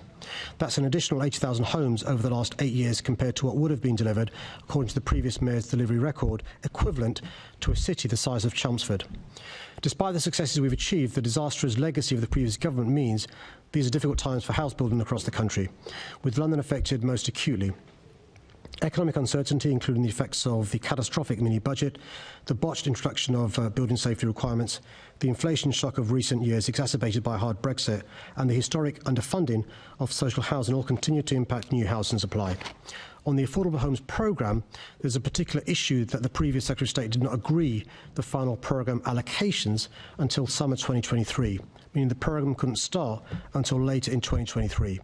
Having helped achieve record-breaking delivery in the recent past, the City Hall housing team are now working flat out with the sector and the government to maximise delivery going forward. On both planning and affordable housing, we've introduced new flexibilities to increase deliverability. The Affordable Homes Programme statistics to the end of December will be published soon. Looking forward, we plan the completion of 40,000 new council homes by the end of the decade. Ongoing volatility in the market means specific annual house building targets have not been set as part of the Affordable Homes Programme. I'll be working with the government to secure funding for London, and my team will be working with housing providers across the city to maximise housing delivery this year and build a pipeline for delivery in future years. Thank you for that answer, Ms Mayor, and Happy New Year to you. And to be clear, we will be tabling our own budget amendment, just all of us on our own, not anybody else. Right. Around 25,000... Excuse me? Oh, sorry. No, that was not for you, that was for the benefit of Alex. Around 25,000 affordable homes will still need to be built from your 21-26 affordable homes programme, funded by the £4 billion given to you by the previous government by March 2026 deadline. How many will be started this year? Yeah, thanks for your question. So the two priorities for the housing team in relation to the affordable housing programme is, one, to get those homes begun in the previous programme completed. You'll be aware the criteria in the previous programme was just starts, not completions. So roughly speaking, 74,000 have been started, but about 63%. Priority one, get those homes completed. Second priority is, as you've alluded to, get the homes for the second programme started by the end of next year. The volatility of the housing market means we're not setting a target for this year. You know the target for the end of next year. Working really hard with colleagues in the housing sector to try and meet that target. I thank you for your answer. At the Budget and Performance Committee, officers couldn't guarantee that those homes would be started, and you've talked about some of the difficulty, but can you guarantee those homes would be started? Because things are difficult, they have been for a very long time, but it's quite disappointing to not have that guarantee. No, bear in mind the uncertainty and volatility in the housing market. Things are going to be difficult, and I'm not going to pretend I can make promises that I may not be able to keep. That's why I've been quite clear in relation to questions you've asked. We've had this conversation in the past, not just in this question time, but hopefully officers have been quite transparent as well in relation to what the problems are, but also but being transparent about what we managed to do. So we'll always publish the stats each quarter and so forth. We're not going to stop doing so. But the volatility of the housing sector means it isn't possible for me to guarantee the starts that we managed to achieve, the targets that were being met like they were last time. Because one of the worries is you still have a number of homes to deliver from the last programme. Eventually we'll get to a new programme. Will those houses that haven't been built here, will they be counted in a new programme? Will they be added to that total? Your own government have quite an ambitious target of 1.5 million homes nationally, which means London's going to have to deliver, but you still haven't completed this programme. Yeah, no, he's raising very legitimate questions. Look, nobody wants double counting or duplication of funds going to a housing provider. He'll be aware there was a concern last time there was an overlap about that happening. We didn't allow it to happen, and to be fair, neither did the government allow it to happen. That won't change going forward. So what you won't see is, for example, double counting. But I've got to be quite clear in relation to it's a really difficult environment at the moment, a negative perfect storm. But what I will not be doing is making promises in future years based on double counting of the current programme. That's a fair assessment. I accept that, and thank you for that. Look, you've made great play of building council homes. Many people, both sides of the political divide, think that's a good thing. But you've promised to build 40,000 council homes. How many of them have been started? Do you think you'll get that done in this term? That's a very ambitious total. And if you take into account what you've just said, it feels like this may not happen at all. Council homes are more confident about. The target is 40,000 by the end of the decade. We've made good progress in relation to the target we set last time, which is 20,000. We got 23,000. I'm more confident with that, not just because of councils now have the capacity, but the government's relaxed the rules in relation to borrowing, in relation to a land assembly, in relation to right to buy receipts. It's the overall housing market that concerns me, because you'll be aware from previous conversations, often they cross-subsidise the affordable homes by the profits they make in the homes for sale and so forth. That's a really big problem they have. The Home Builders Federation, which said across the country, they think the starts may be the lowest since the Second World War. And so it's not just a London problem, it's across the country for the reasons I said it in my original answer. So will we receive a yearly target for these 40,000 homes? Yeah, so we'll be setting out each year. Actually, the council only do by quarter, I think. Sorry, I can get back. Drop an email. Council homes, we can give those figures as they're done every quarter, I think. The target is what it is, 40,000 over the next 5 years. And you'll see progress being made there for the reasons I've said. In relation to every homes, we publish the data. The issue is whether we have targets in advance of that. OK, thank you, Chair. Assembly Member Giorgio, please. Thank you, and good morning, Mr. Mayor. I hope we can continue the positive exchanges, because I'm about to bring something up that I know that we both care about, and something I've defended you publicly and privately on. And and before I go down this road, I'm not bringing up grey belt. What I'm about to discuss on the green belt is green, verdant land. Mr. Mayor, should we be building on London's parks in order to meet your housing targets? That's a very vague question. Parks, no. And parks should be for playing on and for people enjoying and so forth, as a general rule. Some parks are less good than others. So some parks, what happens in some situations is, if there's a piece of land next to a site for development, a small piece of land, which can be used to maximum benefit, the developer sometimes creates another piece of land, park you call it, that can be used by residents. So sometimes that park may be used for housing, but there's new, improved, better parks created as a replacement. So it's a very, very general question being asked. I'm trying to be... No, I do appreciate the response. I'll be clearer. Do you know anything about Trent Country Park? If you don't, that's OK, as London's a big place. Sorry, Dad. No, that's OK. So Trent Country Park is a historic park in the London Borough of Enfield. And TfL have written to the planning inspector. Enfield is currently going through its local plan process, and suggested we build 10,000 homes and take up a third of the park to build units on. Do you think this is a wise suggestion from TfL? simply unaware of the particular scheme he's talking about. You know, TfL has a number of schemes and so forth. I mean, any scheme, park for a second, that particular scheme, it may come to me as well, so the reason why I can't comment on it. Any particular scheme needs to accord with the London plan, with the national policy framework, but also with the local plan. So unless all three are in sync with the plans or any plan, it couldn't happen. And the London plan is quite clear in relation to protection for green belt and so forth. If it helps, Mr Mayor, it doesn't accord with the Labour Council's local plan, it doesn't accord with the MPPF, and it doesn't accord with your London plan, and I'm almost certain you wouldn't touch it in a future London plan. I'm that confident in what I believe your response to be. So therefore, given the circumstances, and after this meeting I'd appreciate if you could write to me about your view on what TfL's proposed, that it is inappropriate in good, green, verdant parks that serve our communities well, that TfL should not be suggesting that we build 10,000 units in our country parks. Chair, so Paul, I say for reasons you'll appreciate, as not just the Mayor but the Chair of TfL, and the person to whom some plans come to decide on, which are quasi-judicial, I can't comment.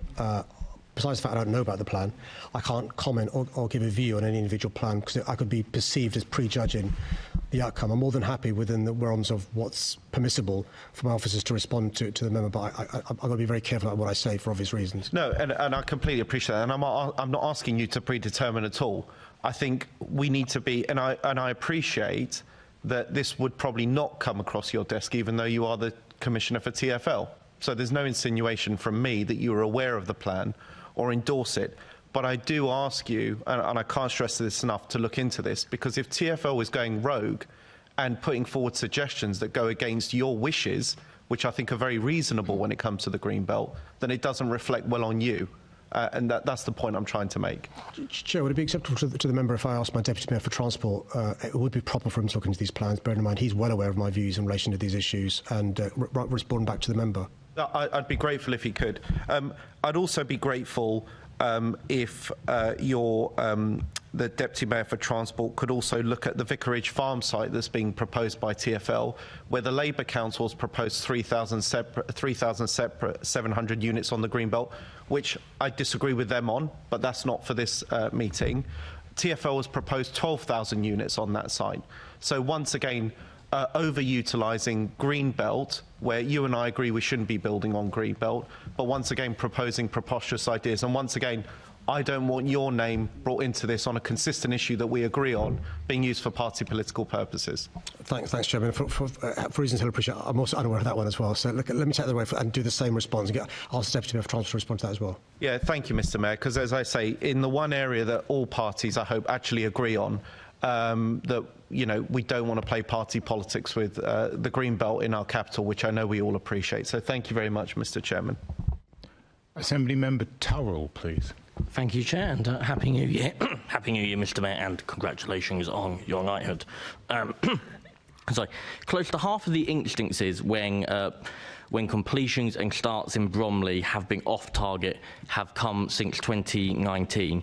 During this time, developers have continued to buy up our green belt. Does the Mayor share my concern that developers have been dragging their feet in completions in the hope of a relaxation of the green belt rules? Yeah, can I just say this, Chair, without commenting on the specific developers there, I don't want to inadvertently defame them. There is a concern that developers will and have been buying green belt land with the expectation the value of this land will increase hugely if planning policies are changed to make housing and other things possible on those pieces of land. And so this phrase land banking is quite apt in relation to some of this stuff. And so in general terms, again, without commenting on in his borough for obvious reasons, that has been a concern, and one of the reasons why a brownfield first approach is the right approach. I can understand having a conversation about greenbelt land if it was the case that every piece of brownfield sites land had been used, right? You can have a conversation then, but it's not the case. We're at that position in relation to brownfield sites. So I agree with the concerns he's raising without in any way casting aspersions on particular developers in his patch. Thank you for that answer, Mr. Mayor. So, building off the back of that, if you pardon the pun that was unintended on that, but on the back of that, you mentioned the brownfield first policy, which I completely agree with. But do you share my concern then by the possibility of opening up our green belt to be built, and actually we are de-incentivising from building on brownfield sites? That is a big concern in relation to an impression being given you can go to green belt first, or an impression being given that it's it's the Wild West when it comes to the green belt. Bless you. When it comes to the green belt, we are reviewing our London plan. We'll also be looking at reviewing the green belt around London as well, and I'll make sure members of this assembly know well in advance of when those happen, so they can respond, because they know their patchier than anybody else. And what we don't want is speculative developers thinking that they can start buying off Greenbelt in and around London, which for decades have been the lungs for residents in this great city of ours. Thank you, Mr. Mayor. We seem to be on a roll on sharing each other's concerns, so I'm going to try one more time I'm going to push my luck.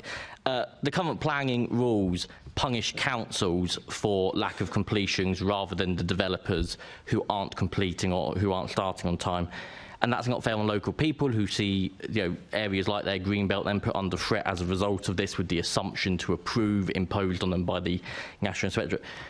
Do you agree with me that we need to change these planning rules so actually sanctions and punishments for lack of completions is with developers and not with the local authorities? And if so, will you lobby the government for that reform? Well, he mentions lack of completions. I think often the problem is lack of starts.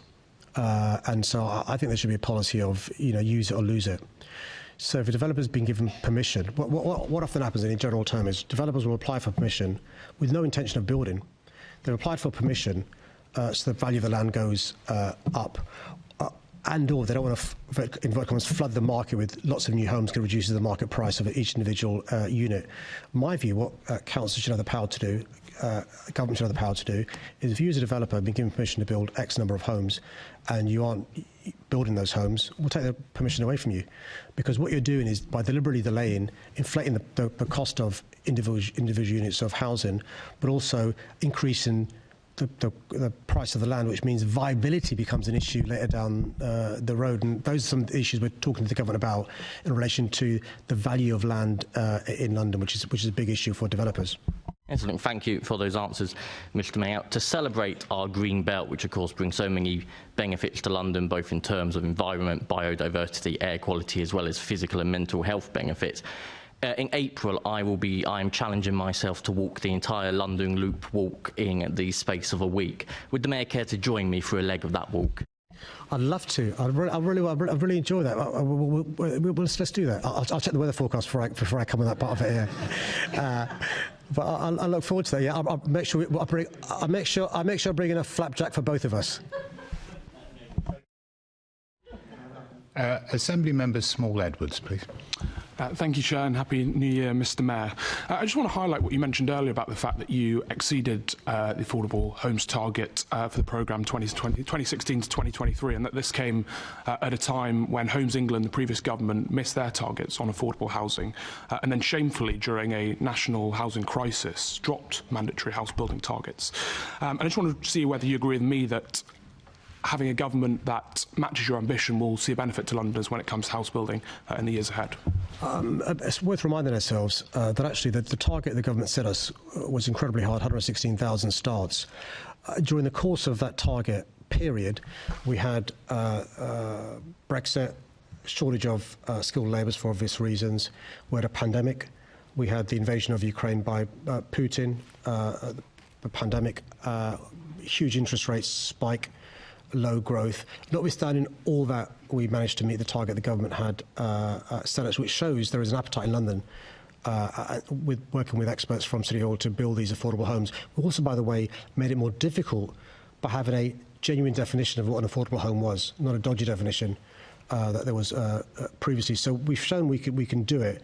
But the volatility in the housing market, for reasons he's well aware of, are a big concern to all of us across the country. But I think the government's right to have a grasp that is so ambitious, 1.5 million homes by the end of this parliamentary term. We've got a role to play, not just because we're the capital city, but because Londoners desperately need decent housing. I think housing is the biggest crisis facing our city. If we and I were speaking 20 years ago, we'd be talking about the poorest Londoners not being able to afford to live in London. Now, most people can't afford to live in London. Teachers, police officers, bus drivers and so forth. That's a big problem for them, their families, but also our city. Thank you, Mr. Mayor. Thank you, Chair. If we can go on the clock for this. Mr. Mayor, you quite rightly said that you don't want to be seen to predetermine any planning application. But as you also said, you are chair of TfL, and it is TfL that's coming forward with the proposals. Would you be willing to issue an instruction to TfL to not come forward with plans for building on greenbelt parks? No, I can't give that instruction in relation to not building ever on greenbelt for the reasons that I think the member alluded to in his opening about not getting into grey belt. There are some greenbelt that is not the greenbelt you and I think about. We think about Jerusalem and the beautiful hills and all the rest of it and stuff. Some of it is awful. A question related specifically to greenbelt parks. Yeah. Those parks in use at the moment, and could you issue an instruction to TfL to say that they are not areas of land which they should be looking at for building homes on? Again, Chair, it's not your fault, it's mine, I'm sure, because I wasn't clear, but there may be sometimes instances also where there are parks that will be built on because there'll be new, better parks created as a consequence of the development. So I can't talk about individual cases, but an individual case sometimes may merit a piece of greenbelt and a park being built upon. So an instruction from me without seeing a particular plan, which has the problem of prejudging a plan, is obviously not something I can do. Okay. So, yeah, well, I'm looking forward to their proposals for building on Hyde Park then. Anyway, back on the clock. Off the clock, sorry. The next question is in the name of Assembly Member McCartney, and it concerns women's safety on London's transport network. Can I thank you for your question? The safety of passengers, especially women, is an absolute priority for me and for Transport for London. TfL's aim is that the TfL Roundel be a beacon of safety across the capital, helping to increase women's confidence to travel on the network, especially at night. TfL now has over 77,000 CCTV cameras in place across London's transport network, including at all 270 stations that are London Underground owned. Alongside work with the police, TfL has a comprehensive Ending Violence Against Women and Girls programme that includes work from campaigns to training. TfL invests £4 million a year in this programme. It includes research and analysis which form the evidence base for prioritising activity to make the network a safe environment for women and girls.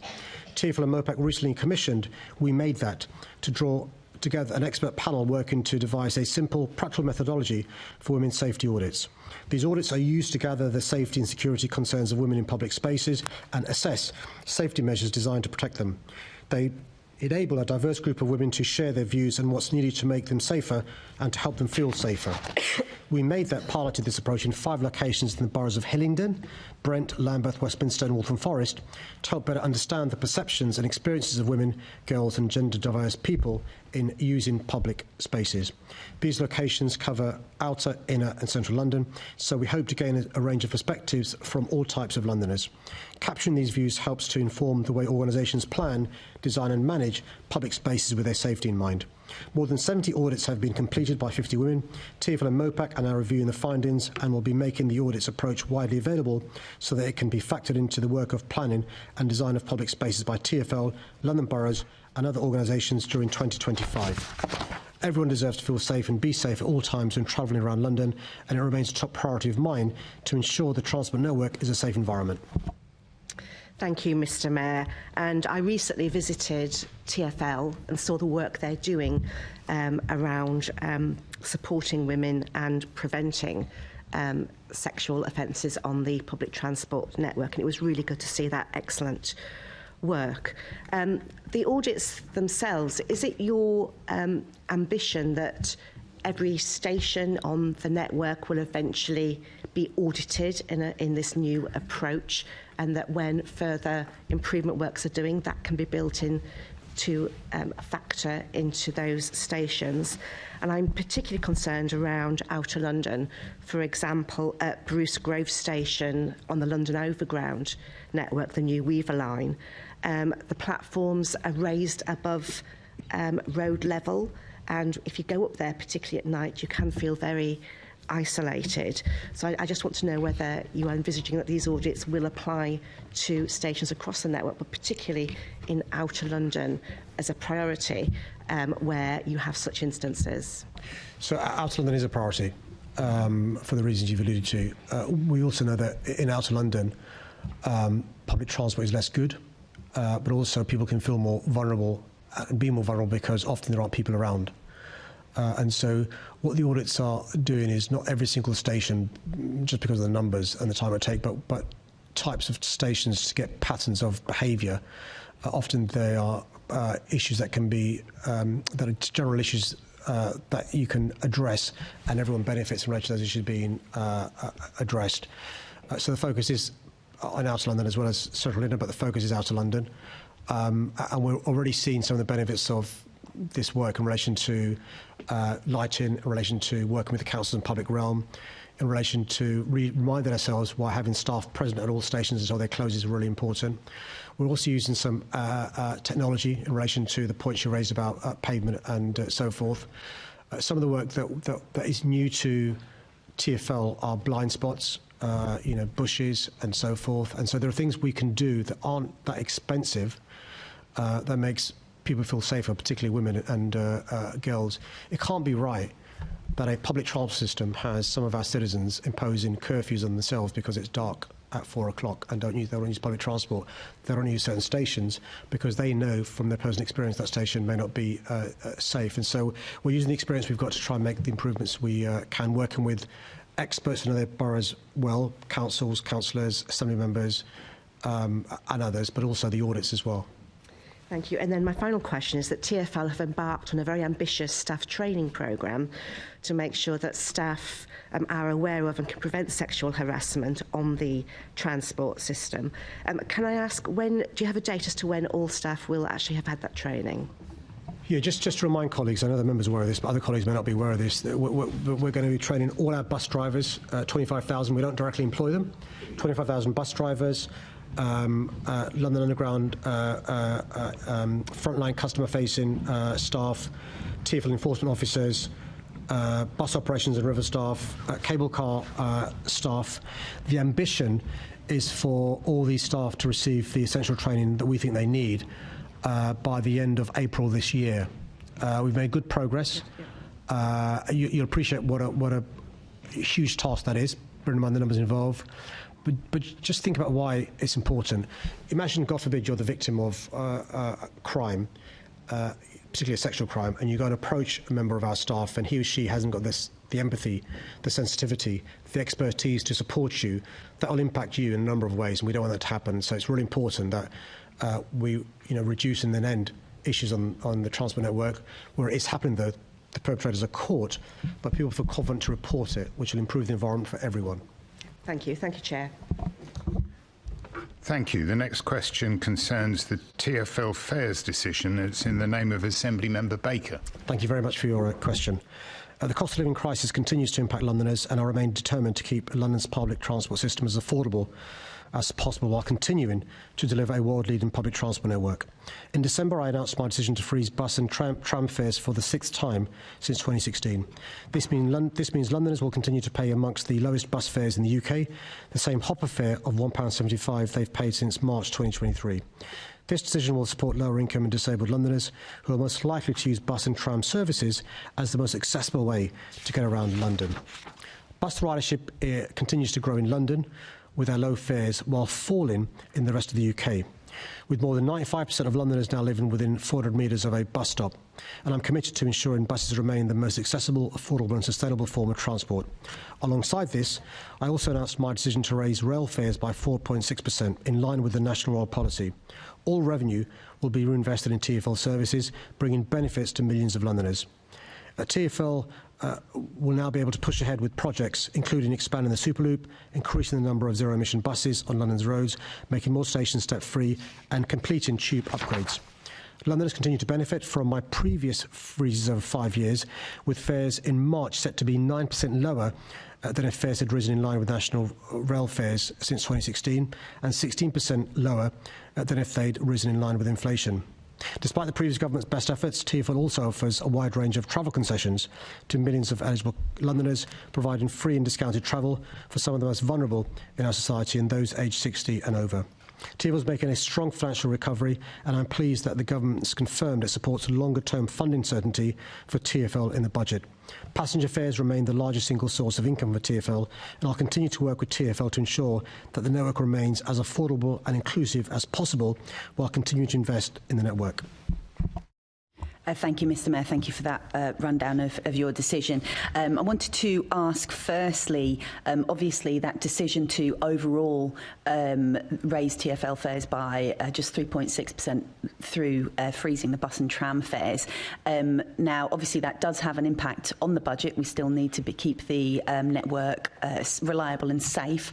Can you talk us through how you're balancing that need to keep fares low with that need to keep the network running? No, thanks for your question and your observation, a really important one. That yes, we've on tube and overground, we've got a 4.6% increase like national rail, but on buses and trams we've frozen the fares, so the average is 3.6%, which was the figure in TfL's business plan in relation to assumptions for this year. Now, the reason why that's important is that's a very important revenue stream for TfL. For reasons she'll be well aware of. And also, as I said in my answer, that is our biggest source of revenue, fares from commuters and stuff. That means we can continue to make buses as cheap as possible for those low-income households that use buses, really important way to get around, and trams. Hopper fare remains. We keep our concessions, plus last year I introduced a new concession for care leavers. But at the same time, we've got an additional revenue stream coming in, and the government, as a consequence of that, will ensure we're not penalised when it comes to the spending review settlement next year. Thank you. Yes, yeah, that makes sense. And obviously, Londoners use a variety of modes, so keeping that average lower is really important. But as you've identified, the need to keep bus fares low, just 25p higher than when you became mayor. And you've talked about who uses the buses and why it's really important, but can you talk us through why the bus is so important for London overall, and why keeping those fares low is such a priority for you? TfL have done analysis, and by the way, this is borne out by the experience across the country versus London, that when it comes to bus fares, every increase in a bus fare leads to few people using buses. So they've got a calculation: a 5p increase leads to X% reduction in users, 10p increase leads to X times 2 reduction in users. That means fewer people are using buses, but it means less money coming in. So actually, it's false economy to increase bus fares if you can avoid doing so. Across the country, we saw a massive decline in bus usage. In London, we've seen an increase. But also, she's a passionate advocate for Outer London. We're really keen to have more buses in Outer London. The Superloop 2, new routes and so forth. And by keeping fares low, it's another reason to use the additional bus routes we're going to be setting up in Outer London. Thanks very much. Back to you, Chair. Thank you. Assembly Member Prince, please. Thank you, Mr. Mayor. You said in your manifesto that you promised to freeze fares until at least 2025 and continue to freeze fares for as long as economic conditions allow. What has changed? Why have you now think it's a good idea to raise fares? Your previous fares freezes cost TfL around £1 billion in lost revenue, but why is it now a good time to increase fares when it wasn't before? I'm not sure if I accept those figures, by the way. Thank you for reading out the line in the manifesto. That was a promise made, a promise kept in relation to the promise that I made, but I'm freezing bus fares. I'm freezing tram fares. We're keeping the concessions that the previous government wanted us to get rid of. And because of us increasing tube and overground fares by 4.6%, it means we will get capital funds in the SR, which was a possibility we lose that percentage of capital funds in the SR. So the benefits to London and TfL is increased revenue this year from the tube and overground increases. We will not be penalised when it comes to the capital spending review next year. But the poorest Londoners, those who rely upon buses the most, still get their fares freeze. The lowest, as I understand it, bus fares in the country, even though the cost of living in London and the cost of running buses in London is more expensive than the rest of the country. So, was it your decision then, or were you encouraged to do it by the government so that you got your money in the spending review? I've published that from the government so Londoners can see the wording in the letter, which is quite clear there in black and white. I think the word is expectation.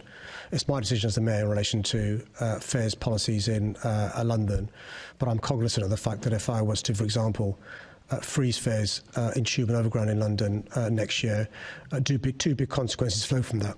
One is fewer revenues from passengers, for the obvious reasons, because we've frozen fares going forward. Last year, my fares freeze saved London households £123 million. And the second point, and a consequence if I had chosen to freeze fares, is when it comes to the spending review negotiations, the point the government may make is other parts of the country have increased their fares and have seen 4.6% increase. When it comes to the spending review, why should we be giving you monies that you could have raised via that 4.6% increase? It's funny those arguments never applied before. So why then? So do you now think that by making this decision and rolling over to government, that you will actually get London a longer-term spending agreement? Or do you think, you mentioned it in your opening gambit, that you think you may get a longer-term funding agreement? Do you think you'll now deliver that? Well, I think Londoners know from the letter I've published from the Transport Secretary, but also the letter I published from the previous Conservative Transport Secretary, what the previous government wanted me to do was to remove free travel for kids below the age of 11 using our tubes. What the previous government wanted me to do was to remove free travel for children using our buses below the age of 18. The previous government wanted me as a condition to remove free travel for everyone above the age of 60. They even wanted me to expand the congestion charge to be expanded to go to the north and south circular. So I did refuse those conditions from the previous government and said no. What I've said to this government is thank you for almost doubling the amount of capital money we receive from you in 25-26. We're getting £485 million capital. Last year we got £250 million, almost doubling the capital. So thank you very much for that. Thank you for the funding that will lead to 100 new zero-emission double-decker buses. Thank you for giving the green light to homes at Cockfosters Station. Thank you for working with us to pedestrianise Oxford Street. But also thank you for agreeing that from next year we can possibly have a multi-year capital deal, which is really important. So I'm looking forward to carrying on negotiations with the government in relation to that. So do you not think, had you worked more closely with the Conservative government and also put up fares, then that they may well have been more kind to you rather than having the confrontational relationship that you had? But so, sorry, is that a straight face you got? But finally, is that a straight face? Well, when I look at you, it does make me laugh, I have to say.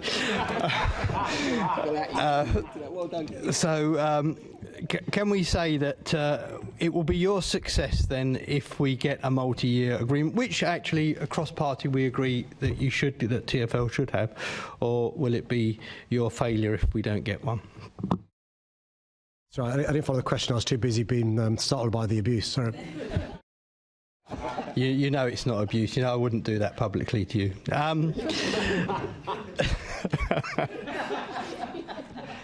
We've spoken about this before.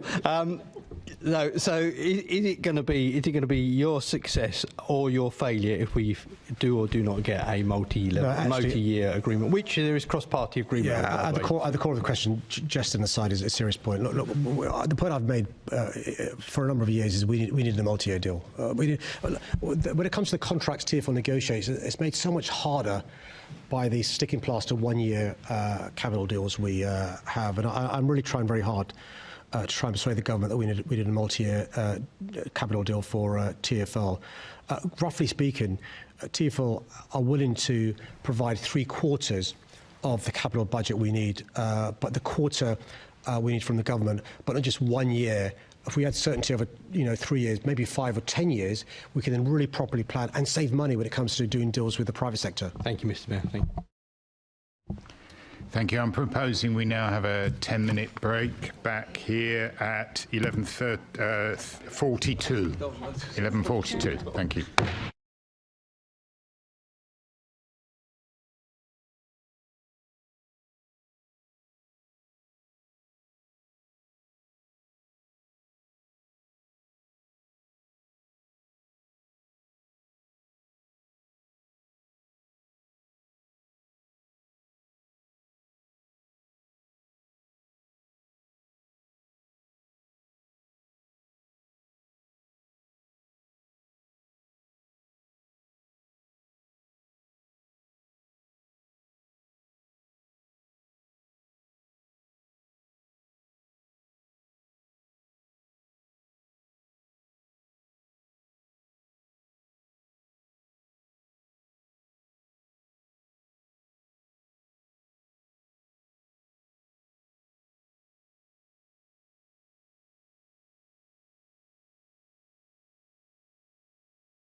Welcome back, members. The next question concerns apprenticeships and the FSB in the name of Assembly Member Georgiou. Thank you for this question. Apprenticeships are a good option for many, and they've a lot to offer to both employers and Londoners, helping to meet current labour market skills gaps and providing great opportunities for individuals to continue to learn whilst also earning. Despite this, London has for some time had the lowest number of apprenticeship starts per capita of any region of England.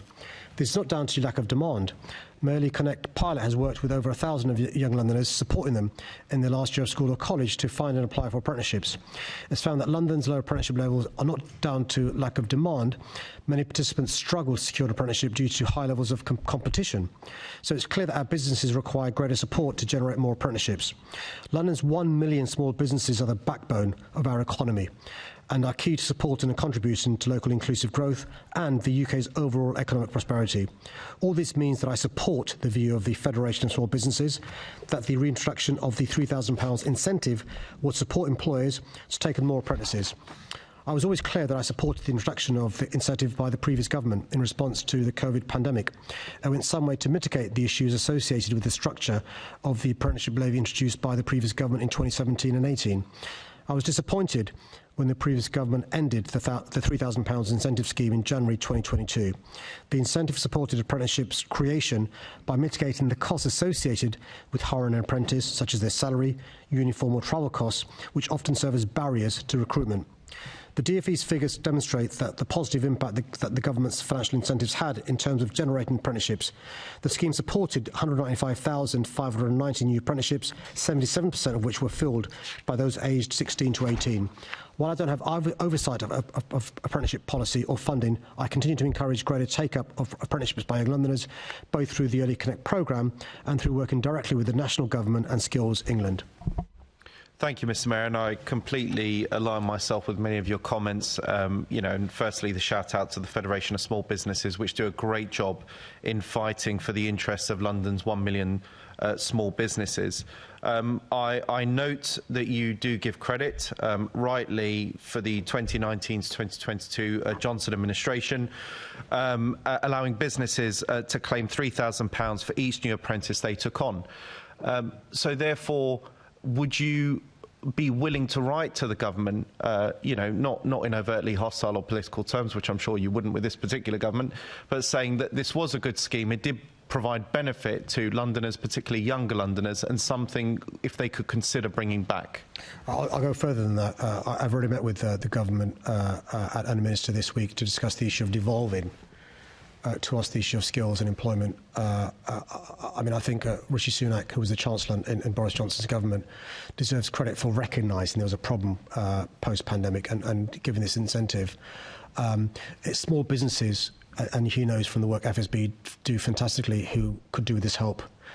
Also, there's issues around the inflexibility of apprenticeship. It's got to be 12 months, it's got to be a certain level and so forth. So if we had this power devolved to us, we could speak to the FSB, speak to Chamber of Commerce, speak to CBI, speak to others, and we could find schemes that fit the needs of prospective employers rather than civil servants in Whitehall doing it. No, that's a very encouraging response, and thank you for the work that you're doing on that.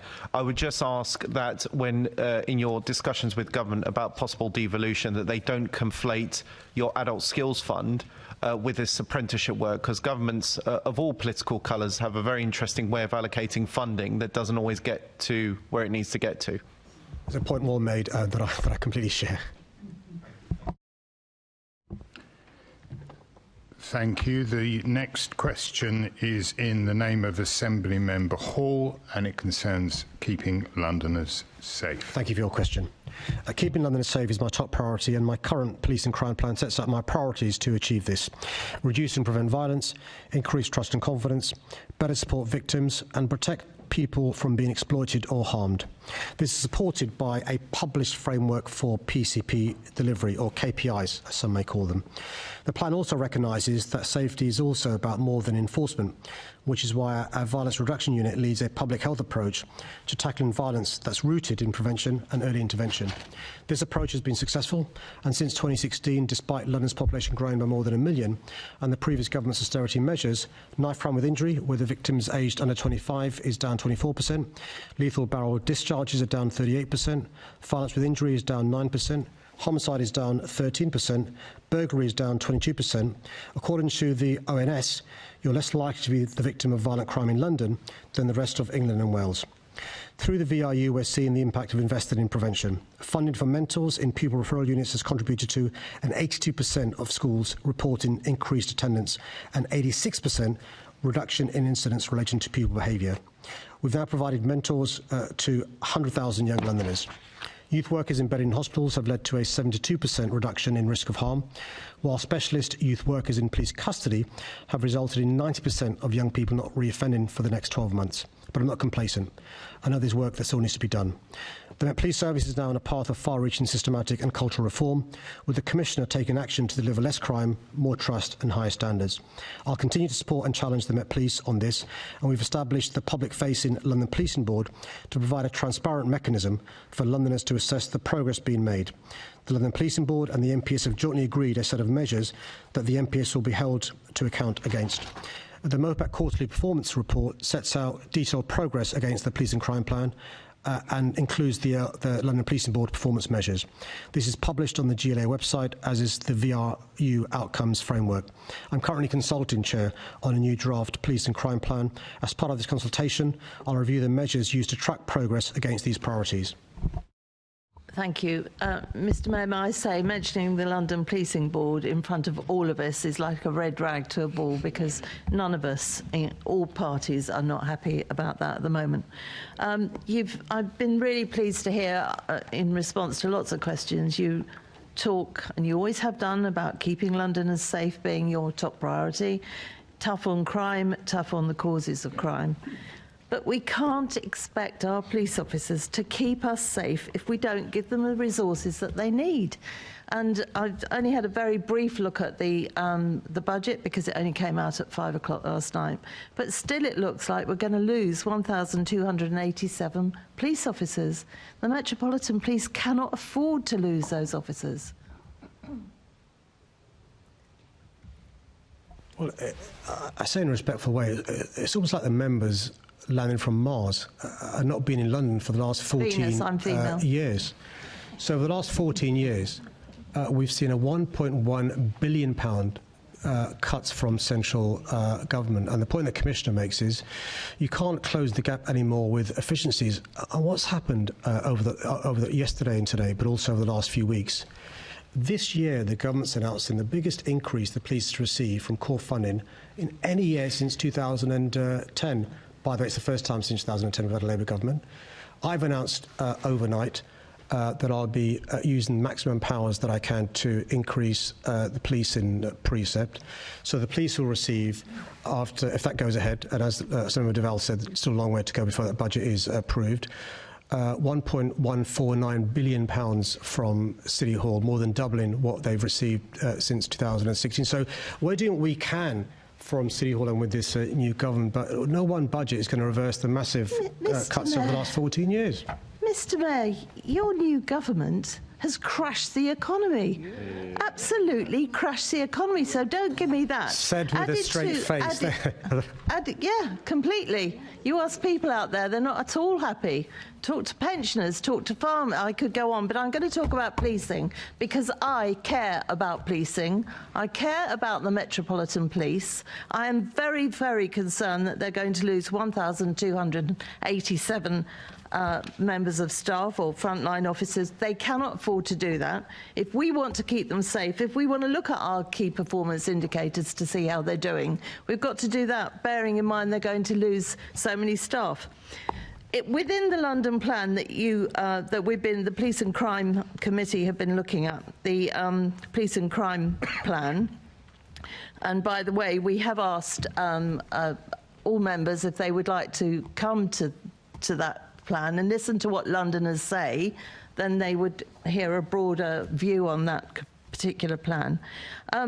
We've been looking at that plan, and you say very, very clearly in the plan that you're going to be very transparent and accountable. So I asked you this question last week, and you found every which way but not to answer it. Just how many grooming gangs have we got in London?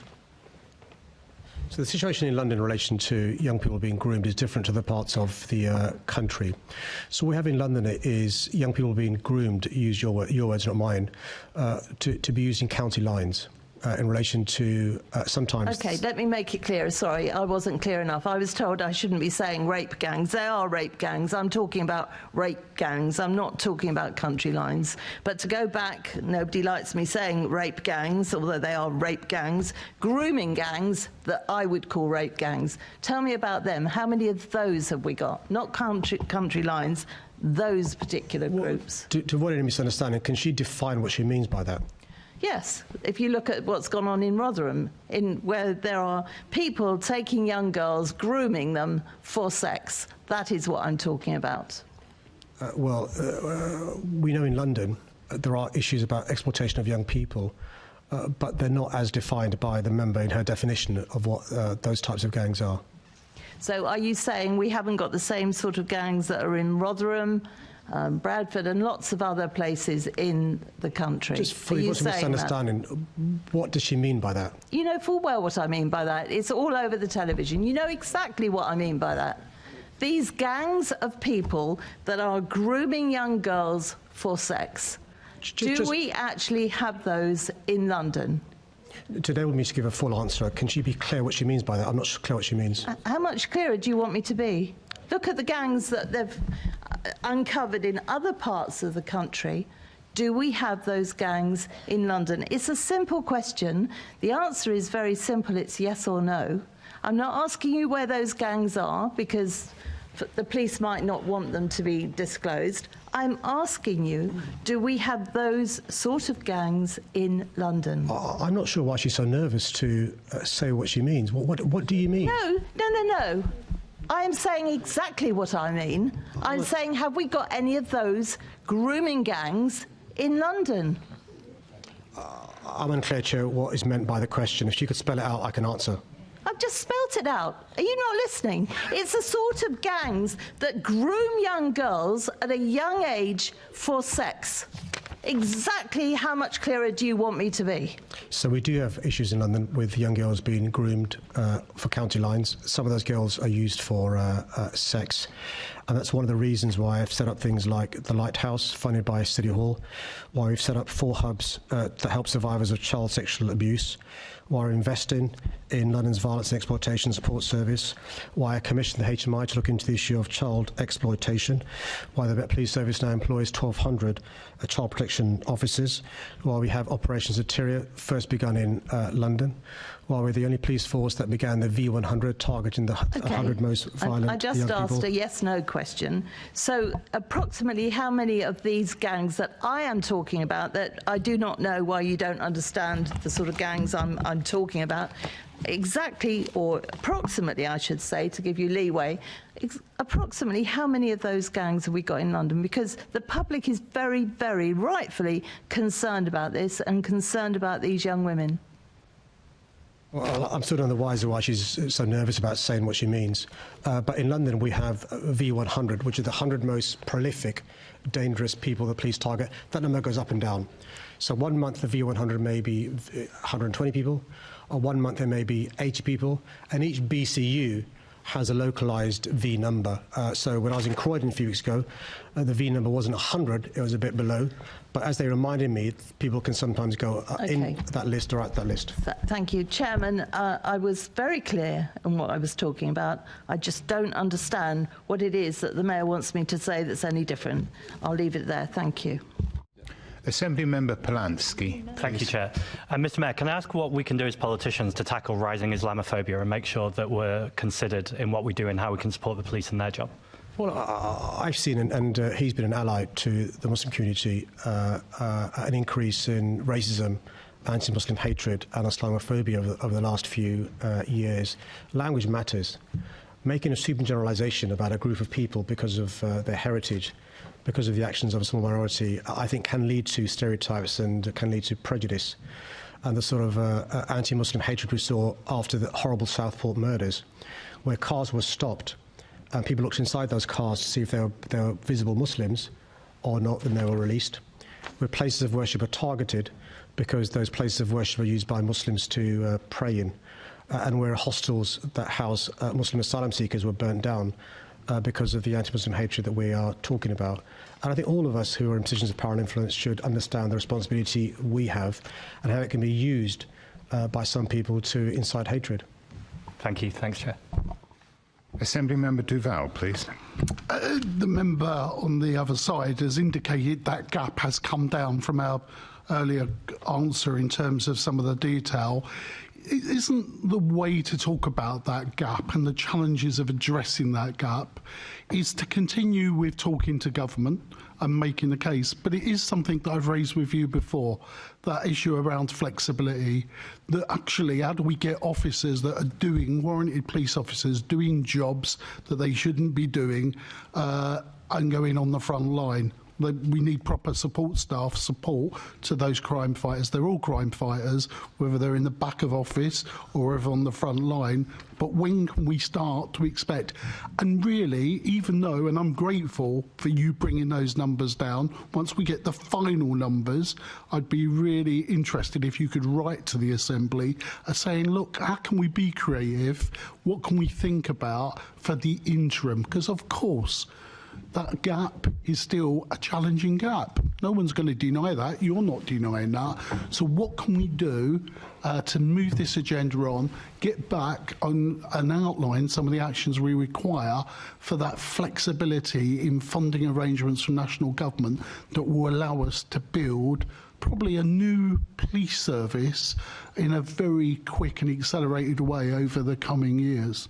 Thank you for your observation, but also the question. One of the observations the Commissioner had when he rejoined the police service after being away, if you remember, he was in the police service, he retired, then he bravely applied for the job to be the Commissioner of the police service, was how his words, not mine, how bent out of shape the Met Police Service was because the point he made was for a number of years, because of cuts from central government, what commissioners have had to do is to bend the police service out of shape.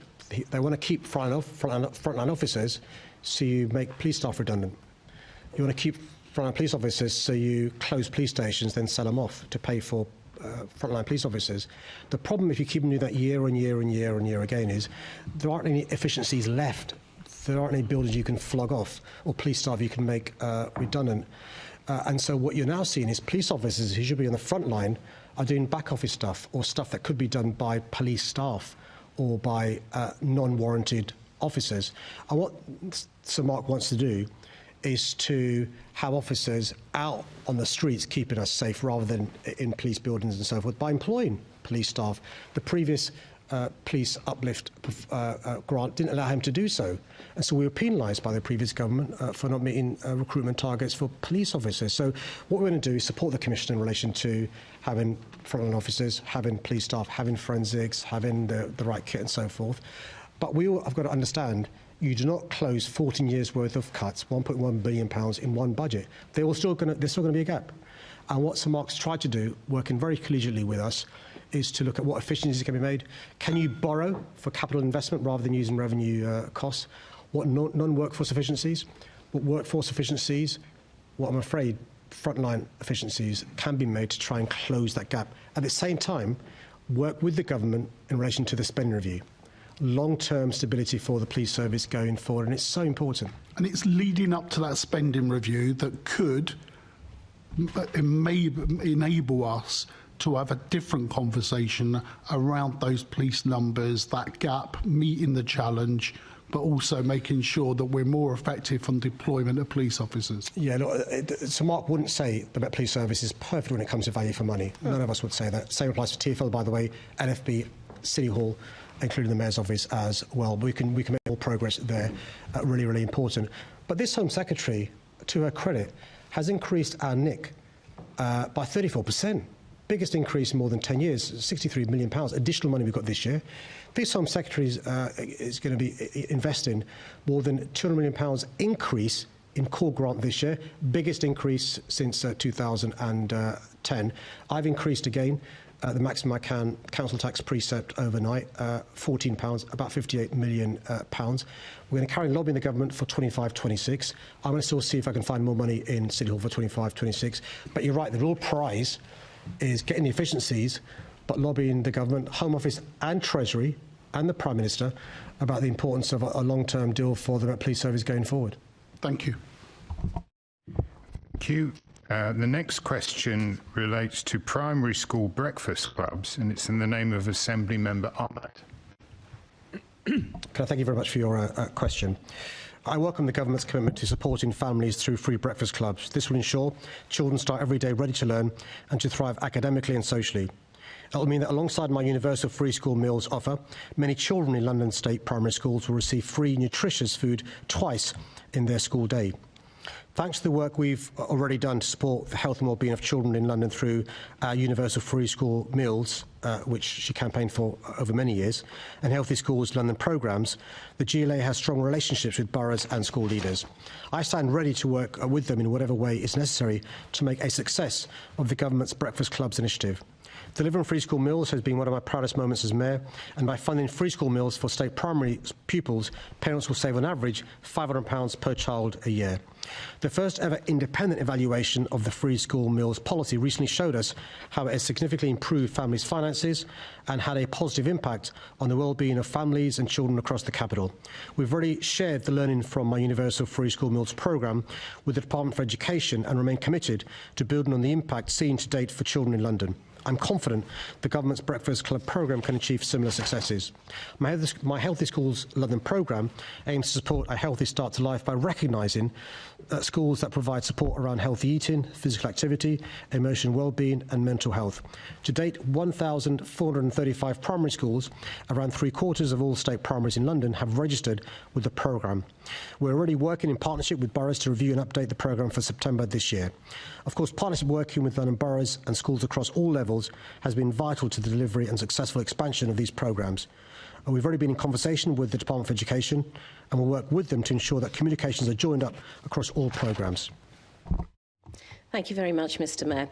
Mr Mayor, when the Liz Truss government of 45 days crashed the economy, and the effects of that we are still, and families in London are still reeling from, I mean, it's amazing, isn't it, Mr Mayor? Every time Londoners are reminded of this, everyone's reminded of this, that lot keep going on. I don't know what it is. Every time I open my mouth, they seem to go on. I don't know what it is they don't like about me.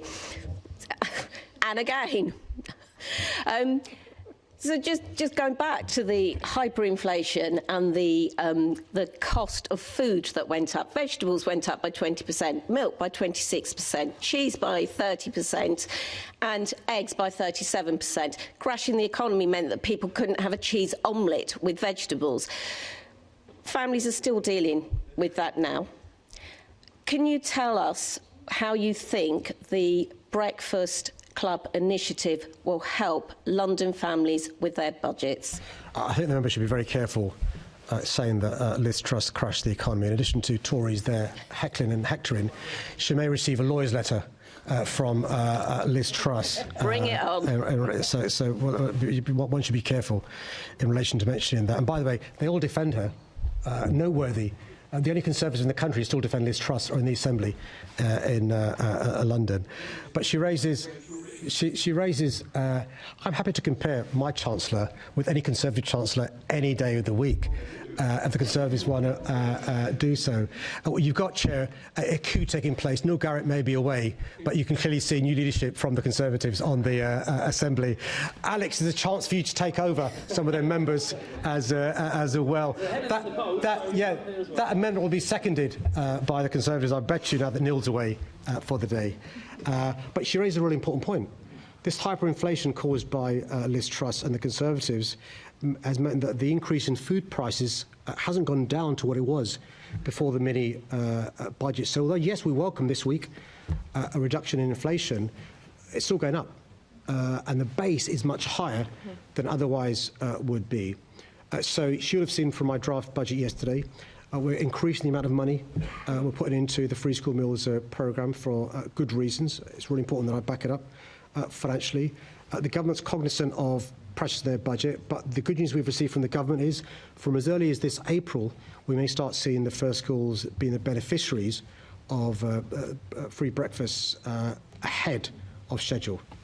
It's good to hear. Thank you very much, Mr Mayor. Thank you, Chair. Could I just make a comment that I don't think anyone should trivialise absences of Assembly members when they don't know why they're away, and I don't think that's very good form, and you should bear in mind that when trying to trivialise that. The point is taken. Assembly Member Clark, please. Could I think... Have you finished, Assembly Member Ahmed? You have finished. Assembly Member Clark, please. Thank you, Chair, and I want to thank Assemblymember Ahmed for bringing this important question and for her work and indeed the Mayor's work on free school lunches. One very important aspect in my constituency and London wider was the kosher free school meal uplift.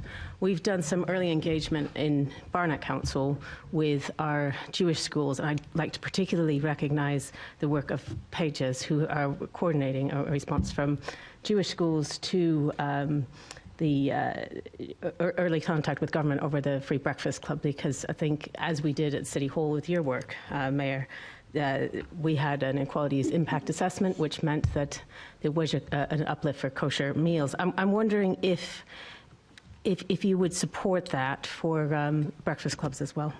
For those that aren't aware, the cost of kosher is sometimes more than the cost of non-kosher food, because the way the food's handled from start to being on your plate at the end.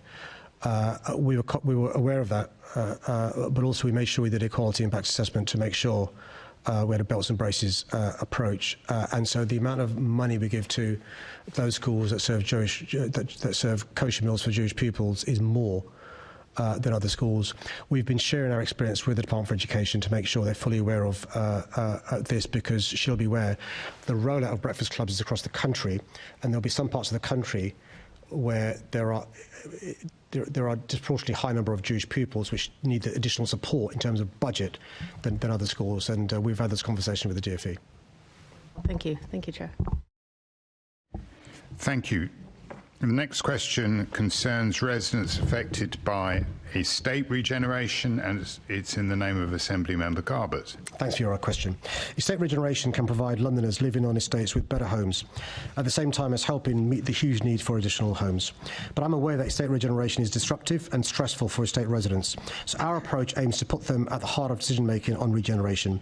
One of the ways I do this is through our resident ballot requirement. This makes GLA funding for estate regeneration projects involving demolition conditional on resident supporting plans through a ballot, obliging landlords to develop plans that prioritise residents' needs and preferences.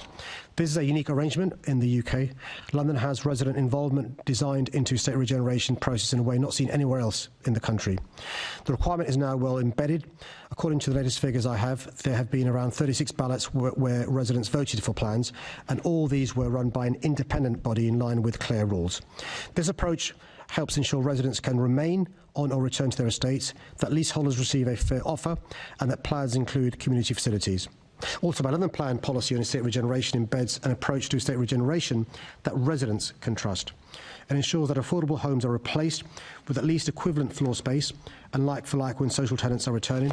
It creates a strong expectation there will be an increase in social and affordable housing. The benefit of these London Plan policies is now being felt across London and City Hall. We'll be sharing data showing this in due course. Sometimes previous government policies have hampered our scope to support estate regeneration that meets residents' needs. Regrettably, that's added to delays that make regeneration more stressful for residents. For example, for several years I was not allowed to fund social rented homes via my 2016 to 2023 Affordable Homes programme, or initially fund replacements for most demolished homes from my 2021-2026 programme. Concerted lobbying by City Hall and our partners helped secure change. I'm also pleased that the new government approved additional funding to unlock stalled estate regeneration projects in London. I'm working with them to allocate that funding very soon. Estate regeneration is undoubtedly complex and difficult, most of all for those who live on estates.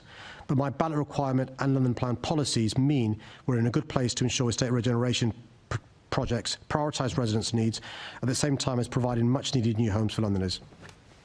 Thank you for that response, Mr Mayor, and I'd like to welcome the residents from Lesnes Estate in Thamesmead that are here in the audience with a petition asking you to call in the next phase of development of their estate.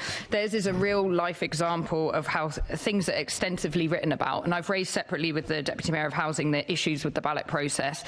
I'm very concerned about how estate regeneration through private cross-subsidy does not get us the homes that we need. But we can talk about that another day. I really want to focus on the lived experience of these residents, which, as you mentioned, it's incredibly disruptive, but I want to kind of bring to life that uncertainty and how that living in limbo really feels to residents, especially if they've been left for about a decade with uncertainty of how estate regeneration will end or when it will. So I visited Les Nez Estate and walked around with the residents, and I really welcome you to go and see what's happening there, because there's about 200 residents still living there, but it's been partially emptied. So you've got residents living next to boarded up houses. When the people move out, the kitchens are torn out and they're sometimes just left on the estate. The walls have been knocked down. There's lots of fly tipping and littering, mice, cockroaches, damp and mould, but all these issues haven't been picked up and looked at. So I just want to talk about this experience where their regeneration has completely stalled. They feel like they've been left to rot with this stress and uncertainty that's kind of hanging over them as well. And they really talk about how this has impacted their health. So I'm concerned that you're not really hearing that direct experience. So I wanted to ask if you'll commit to ensuring this isn't the reality for people in their estate or other estates earmarked for demolition across London. Well, can I thank you for raising the really important lives that have been lived by the residents who have taken the trouble to come to the public gallery today, but also those who couldn't come today but have spoken to you during the course of your visits. I'll undertake today to get my Deputy Mayor for Housing to look into this issue, but also to work with you, Zoe, to see what we can do to try and ameliorate some of the circumstances that many of you are living under. I think they'd really welcome that. I'm just looking at them for some nods. Yes, they're very happy with that that offer, because we don't want this to be a reality of how people live across and experience this across estate regeneration. So there seems to be a few safeguards for people in these situations, but this is the reality of some of these projects, and there's huge risks that when people leave, that they don't have that chance to come back. So by the time they do, it's too late, and it's really displaced and disrupted the community. So I wondered if you knew how many people across London are being temporarily rehoused and are waiting their right to return while their estate is being regenerated. So in general terms, well, what developers, whether they're public or not, try to do is keep residents to minimal moves, so only have one move if possible.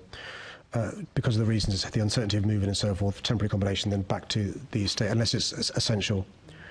Or what they do is they will build the new homes on an estate regeneration programme, and they get the residents on the estate moved into those new homes, sort of first dibs, and then demolish the homes they are in. I'm speaking in general terms rather than the experience that the residents you mentioned have had. We've got those numbers in relation to who return, who take up the offer of leaving altogether, which you can do. But making sure people can return on good terms as well. I'm more than happy to send the response to the member in relation to aggregate numbers, which is, I think, what she's after.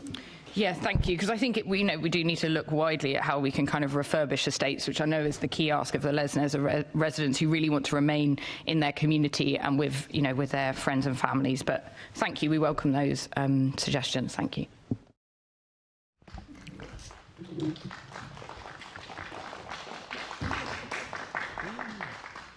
Well done, Assembly Member. I think you got some commitments from the Mayor on that.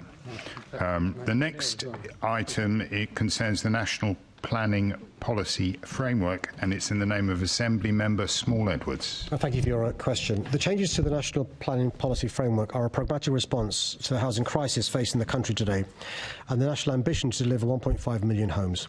This crisis particularly affects London, which has suffered acutely from affordability and fiscal challenges and the policy uncertainty of the last government on matters such as fire safety.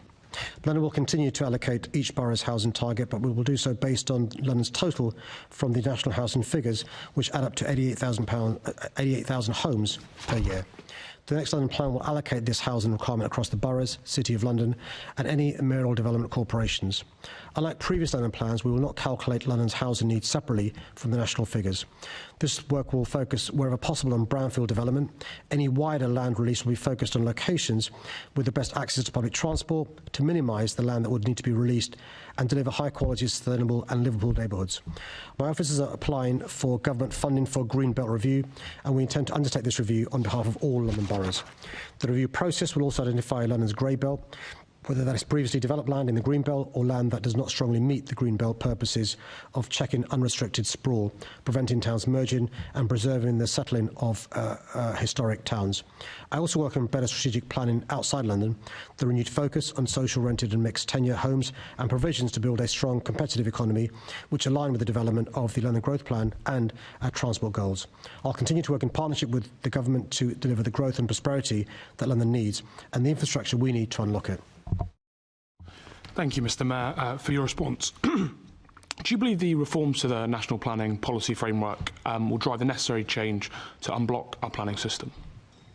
They have to, and I think they're on the right lines in relation to their plans. I think often, in my experience, both as a councillor for 12 years and I was on the planning committee for those 12 years, but also a member of Parliament for 11 years and now mayor for 8.5 years, often a vocal local minority can prevent a development taking place because councils get nervous and scared. We also know councils often haven't got the expertise to take on developers who employ experts to run rings around offices, and the complexity in the national policy framework can be a tool used by developers in relation to viability. So I think the changes the government's proposing are along the right lines, and we look forward to working with the government to get more housing built, across all parts of London. Thank you, Mr. Mayor. One of the big changes which you referenced in your response was the changes around Greybelt. I just want to ask whether Greybelt sites in London will be looked in a strategic kind of pan-London way to ensure that they're kind of addressing the capital's needs in that broader sense. Yeah, really good question. So in the past we've had what's called opportunity areas that we expect more housing, higher density, good quality design and so forth. And as I mentioned in my answer to you, good public transport is essential to that, which is why we measure public transport links and so forth. We are going to undertake a pan-London approach when it comes to the Greenbelt review, but also brownfield first approach, and to make sure we are strategic in relation to the release of any of this Greenbelt, Greybelt sites. But it is really important that these developments benefit Londoners, those waiting on housing waiting lists, those who are currently homeless, those who aspire to be homeowners, those who are currently thinking about leaving London because they can't afford to stay in this great city. Thank you very much, Mr. Mayor. Thank you, Chair. Thank you very much. The next question is in the name of Assembly Member Clark, and it concerns LFB performance. Thank you for your question. The London Fire Brigade should be proud of the significant progress it's made in the last few years. The 2024 inspection highlights that the brigade has improved across 10 of the 11 measures it uses. The inspectorate reached its conclusions based on thousands of interactions with LFB staff, including visits to stations, focus groups and staff surveys. Over the last few years, under Commissioner Andy Rowe's leadership, a great deal of change has taken place, underpinned by millions of pounds of investment from City Hall.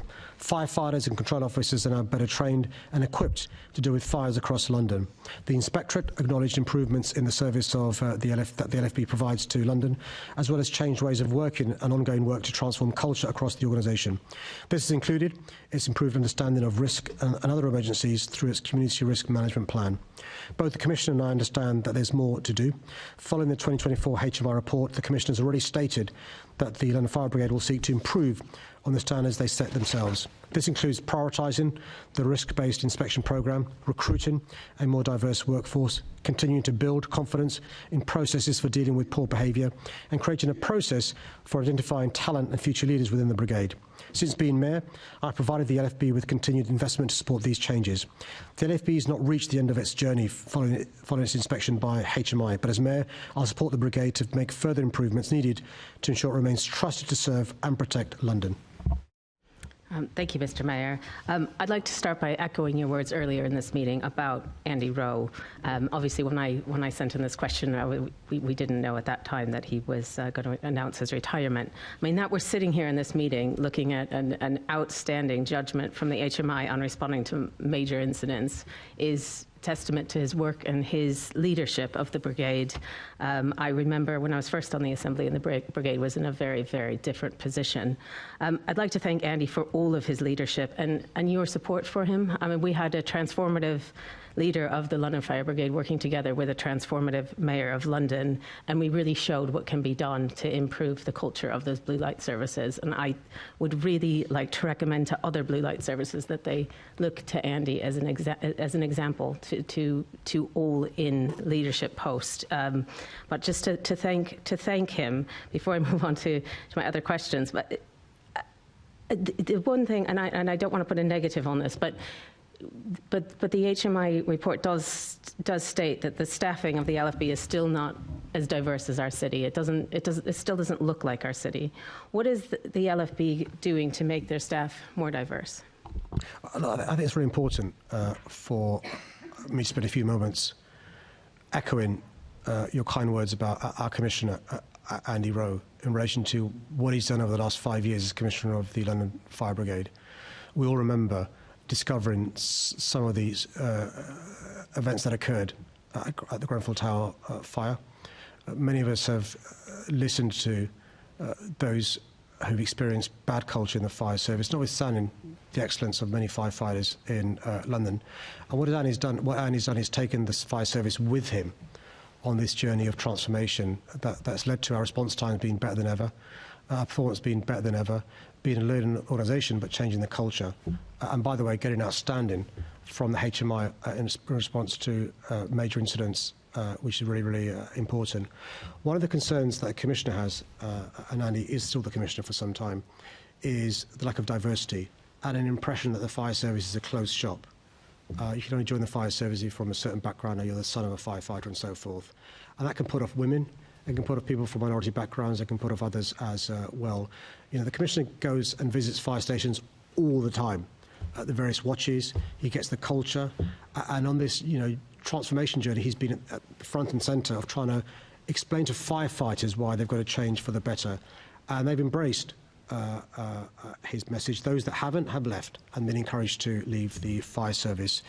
A firefighter in London is a great job, and I'd encourage those in London who may be thinking about a career change, who may be thinking about their first job, just look at the London Fire Brigade as an employer. And there are so many jobs in the fire service in addition to being a firefighter, and we've got vacancies. So please apply. Thank you for that. Thank you. And thank you, Chair. Thank you. The next question is in the name of Assembly Member Best, and it concerns New Year's fireworks. Thank you for your question. It was amazing to see Londoners and visitors from around the world gathered to watch London's spectacular fireworks display and welcoming the new year here in the greatest city in the world. The show looked back on some of the key moments of the year, including Team GB's fantastic performance at the Paris Olympic and Paralympic Games and the anniversary of the D-Day landings. The soundtrack included artists from London and across the world, as well as messages from beloved stars including Imelda Staunton, Sir Ian McKellen and, of course, Paddington. Following the 2023 fireworks, we reviewed all aspects of the event in collaboration with partner agencies including the Met Police Service, other emergency services, TfL and local authorities, and this formed the basis of planning the 2024 event. Improvements included a staggered entry system, improved signage, and even more partnership working in the Zone X or grey space areas outside the event footprint. Our teams also started the installation of infrastructure earlier in the days leading up to the event. This not only helped ensure a safe and secure site, but was a key factor in ensuring the event could progress successfully when so many other events around the country had been forced to cancel due to the weather. To address the significant risk in fake and unauthorised tickets in 2023, we worked closely with our new official ticketing partner on a new ticketing system, as well as working closely with the Met Police and Action Fraud in the reporting of fake ticket websites. A proactive media and social media plan was in place to communicate that Ticketmaster was the only authorised place to buy tickets and that people should be aware of scams, whilst also encouraging those without tickets to watch from home or celebrate locally. Operational messages were carried across various channels, including over 2,000 posters across the Tube, Bus and DLR network, with an estimated reach of 10 million people plus live station announcements. This was in addition to both ongoing social media activity and on-the-ground messaging around the event site. A full debrief process will now take place on all elements of the event to help inform future learnings. So far, there have been very positive reports from key partners on the delivery of the event this year. We will do anything needed to make sure we learn from the process to try and make next year's event even better. Thank you, Mr. Mayor. I brought a motion forward to this Assembly after the 23-24 fireworks, which were described both anecdotally by attendees and by the media as shambolic, dangerous and chaotic, to name a few. The Assembly agreed that we would scrutinise this in the Oversight Committee, and we did this, and I felt that it really added to the scrutiny in making sure that this event could be as good as possible, as we all strive to make these the best New Year's Eve event. This is the best New Year's Eve event in the world. One of the major things that you alluded to as well in your answer that came out from that was the rise in fake tickets, and I'm really pleased that one of the recommendations we made on a proactive and global campaign around that was implemented by yourself and the team. But further to that recommendation, are you now in a position to confirm how many fake ticketing sites were reported to Action Fraud? Can I put on record my thanks to the Assembly for the work they did last year? I remember you asking me a question at Mayor's Question Time as well, as the other scrutiny work that you mentioned, and I hope that you feel as if your recommendations have been acted upon by the team. I've not got the information now, but as part of the debrief process, that's one of the things we'll be looking at in relation to the known. Obviously, there'll be an element of unknown fakes that people got through and stuff, I suspect. But that's part of the debrief process, and we'll come back to the member in relation to making her aware of the figure once we know the figure. Thank you. One of the big changes this year was following a 33% rise to £20 in the 23-24 year. Some tickets went up to £50 this year. Will you be reviewing how those ticket costs have implemented the attendees going and the accessibility to all Londoners? Yeah, great question. So we looked into. We've already got some figures for that, actually, because as I might not have time to answer it, unfortunately. I'll write to her, but it's good news.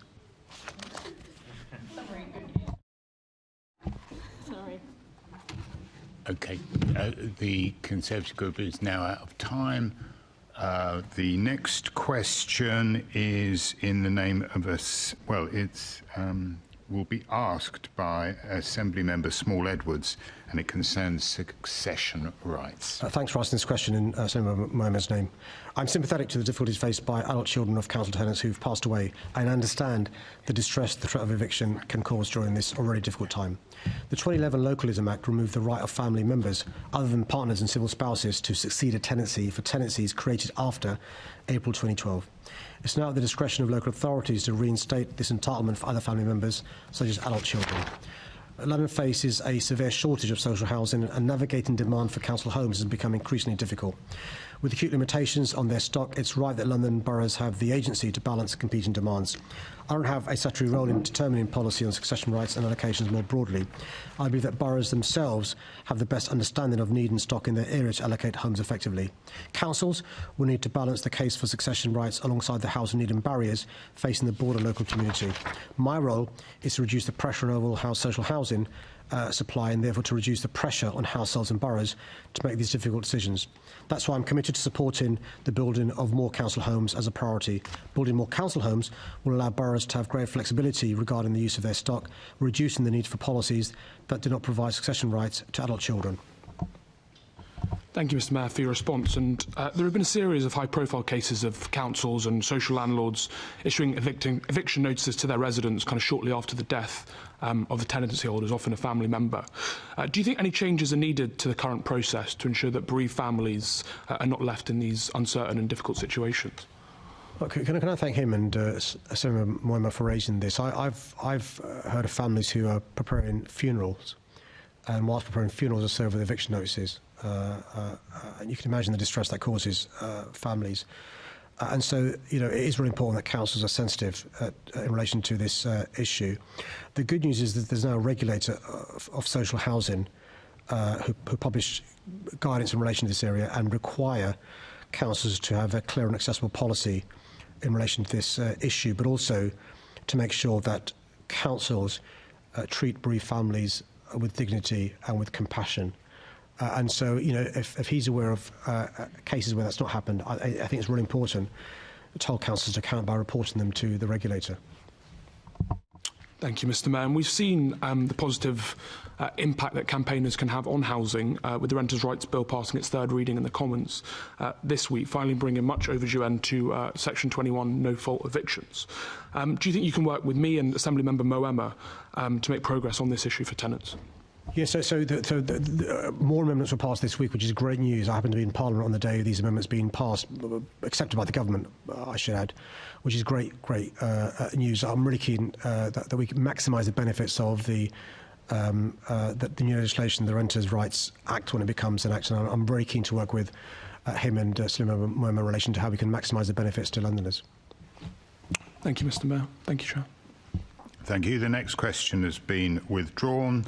We now move on to supporting young Londoners, and that's in the name of Assemblymember Bakari, please. Well, firstly, can I congratulate the member on the OBE she was awarded in the King's New Honours list. Since becoming mayor, I've been determined to make London the best city in the world to grow up in, despite the disadvantages and challenges faced by too many of our children and young people. That's why during my first 2 terms as mayor, I've made sure young people are a priority, invested in initiatives to support them and their families. We've so far invested over £275 million so that primary school children in London state primaries receive a free, nutritious meal at lunchtime. I'm proud to have funded 43 million meals in the first year alone, and evidence shows this is supporting families struggling with the cost of living, improving the health and well-being of children, and positively impacting school communities. We've set up the first violence reduction unit in England and Wales. Since 2019, the VIU has led a public health approach to reducing violence affecting young people. In the last 6 years, we've invested over £100 million in London's youth sector, providing more than 500,000 positive opportunities for young people. This includes the UK's biggest investment in mentoring, providing over 100,000 young Londoners most in need with life-changing access to a mentor. I remain committed to supporting and inspiring Londoners, young Londoners, including children. For as long as I'm mayor, universal free school meals will be on the table at London State primary schools. I'll continue to invest in programmes to support young Londoners' mental health. We'll continue to work with key partners in London through our £19.5 million Go London Fund, providing access to sports and physical activity for children and young people from low-income households. We'll invest in a further 250,000 positive opportunities for young people, including my new Holiday Hope programme to provide meals and activities during school holidays, plus investing in youth clubs and hubs so children and young people have access to sport, music and drama classes. And I'll work closely with the national government to help ensure all young Londoners, regardless of background, are equipped with the skills and able to access the support they need to find good employment and achieve career progression. Thank you. I was looking forward to saying Sir Khan, but I know you're not too worried about that. So congratulations to you and thank you for your kind words. I do want to talk about the future of young Londoners. Soho may no longer have a primary school in the near future, and a quarter of school places in Westminster are empty, which means schools are raising funds independently due to a reduction of government funds. Are you worried that London is losing out because more families are moving out of London? And are you worried that there are less children in some parts of London? Do you believe that London is still a family-friendly city? That's an excellent question, because it goes back to the question raised by Senator Small Edwards when I was referring to the housing crisis and the consequences of the housing crisis in London, which is, look, if you want to start a family, if you're at a home with a garden, you're going to consider moving out of London because you can't afford to stay in this great city of ours. And that's what's leading to this crisis in many of our schools having vacancies. And she'll be where, bearing in mind her background, money follows children, right? And schools are struggling because it means less money for their schools. And I am concerned, unless we reverse the housing crisis, we'll have more examples of certain schools not being able to make the sums add up in relation to, children, finances, and those schools being viable.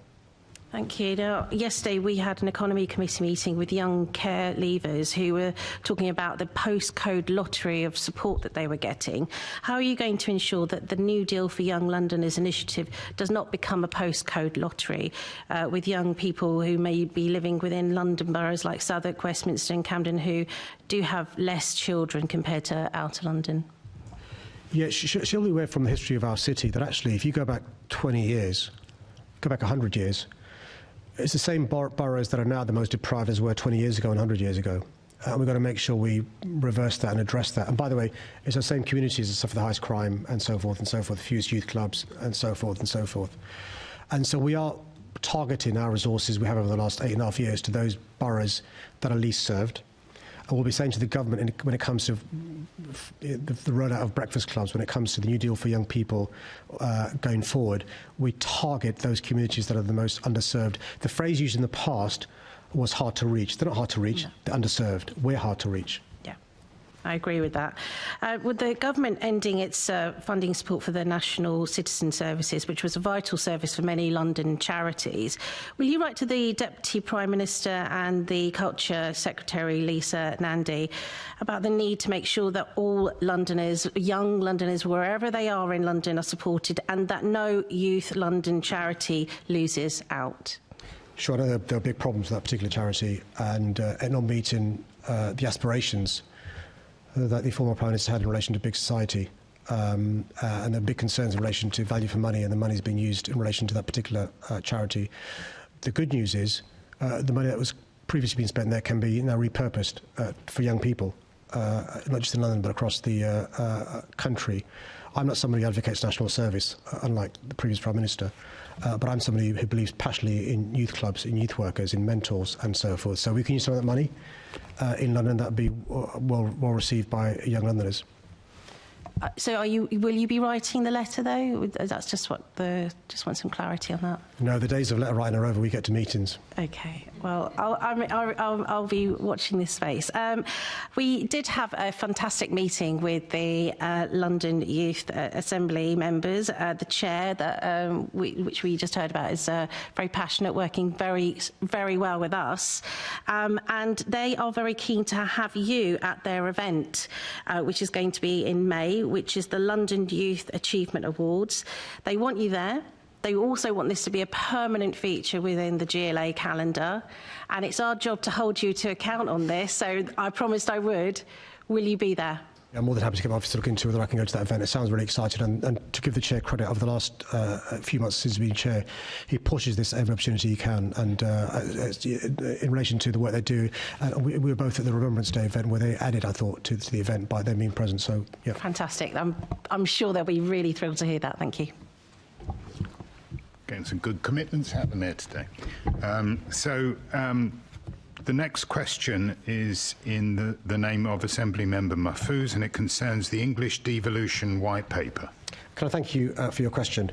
The reform sets out in the English Devolution White Paper with the English Devolution Bill to come will not only be for the long-term benefit of London, but are central to the government's promise to grow the economy and ensure that benefits are felt across our country.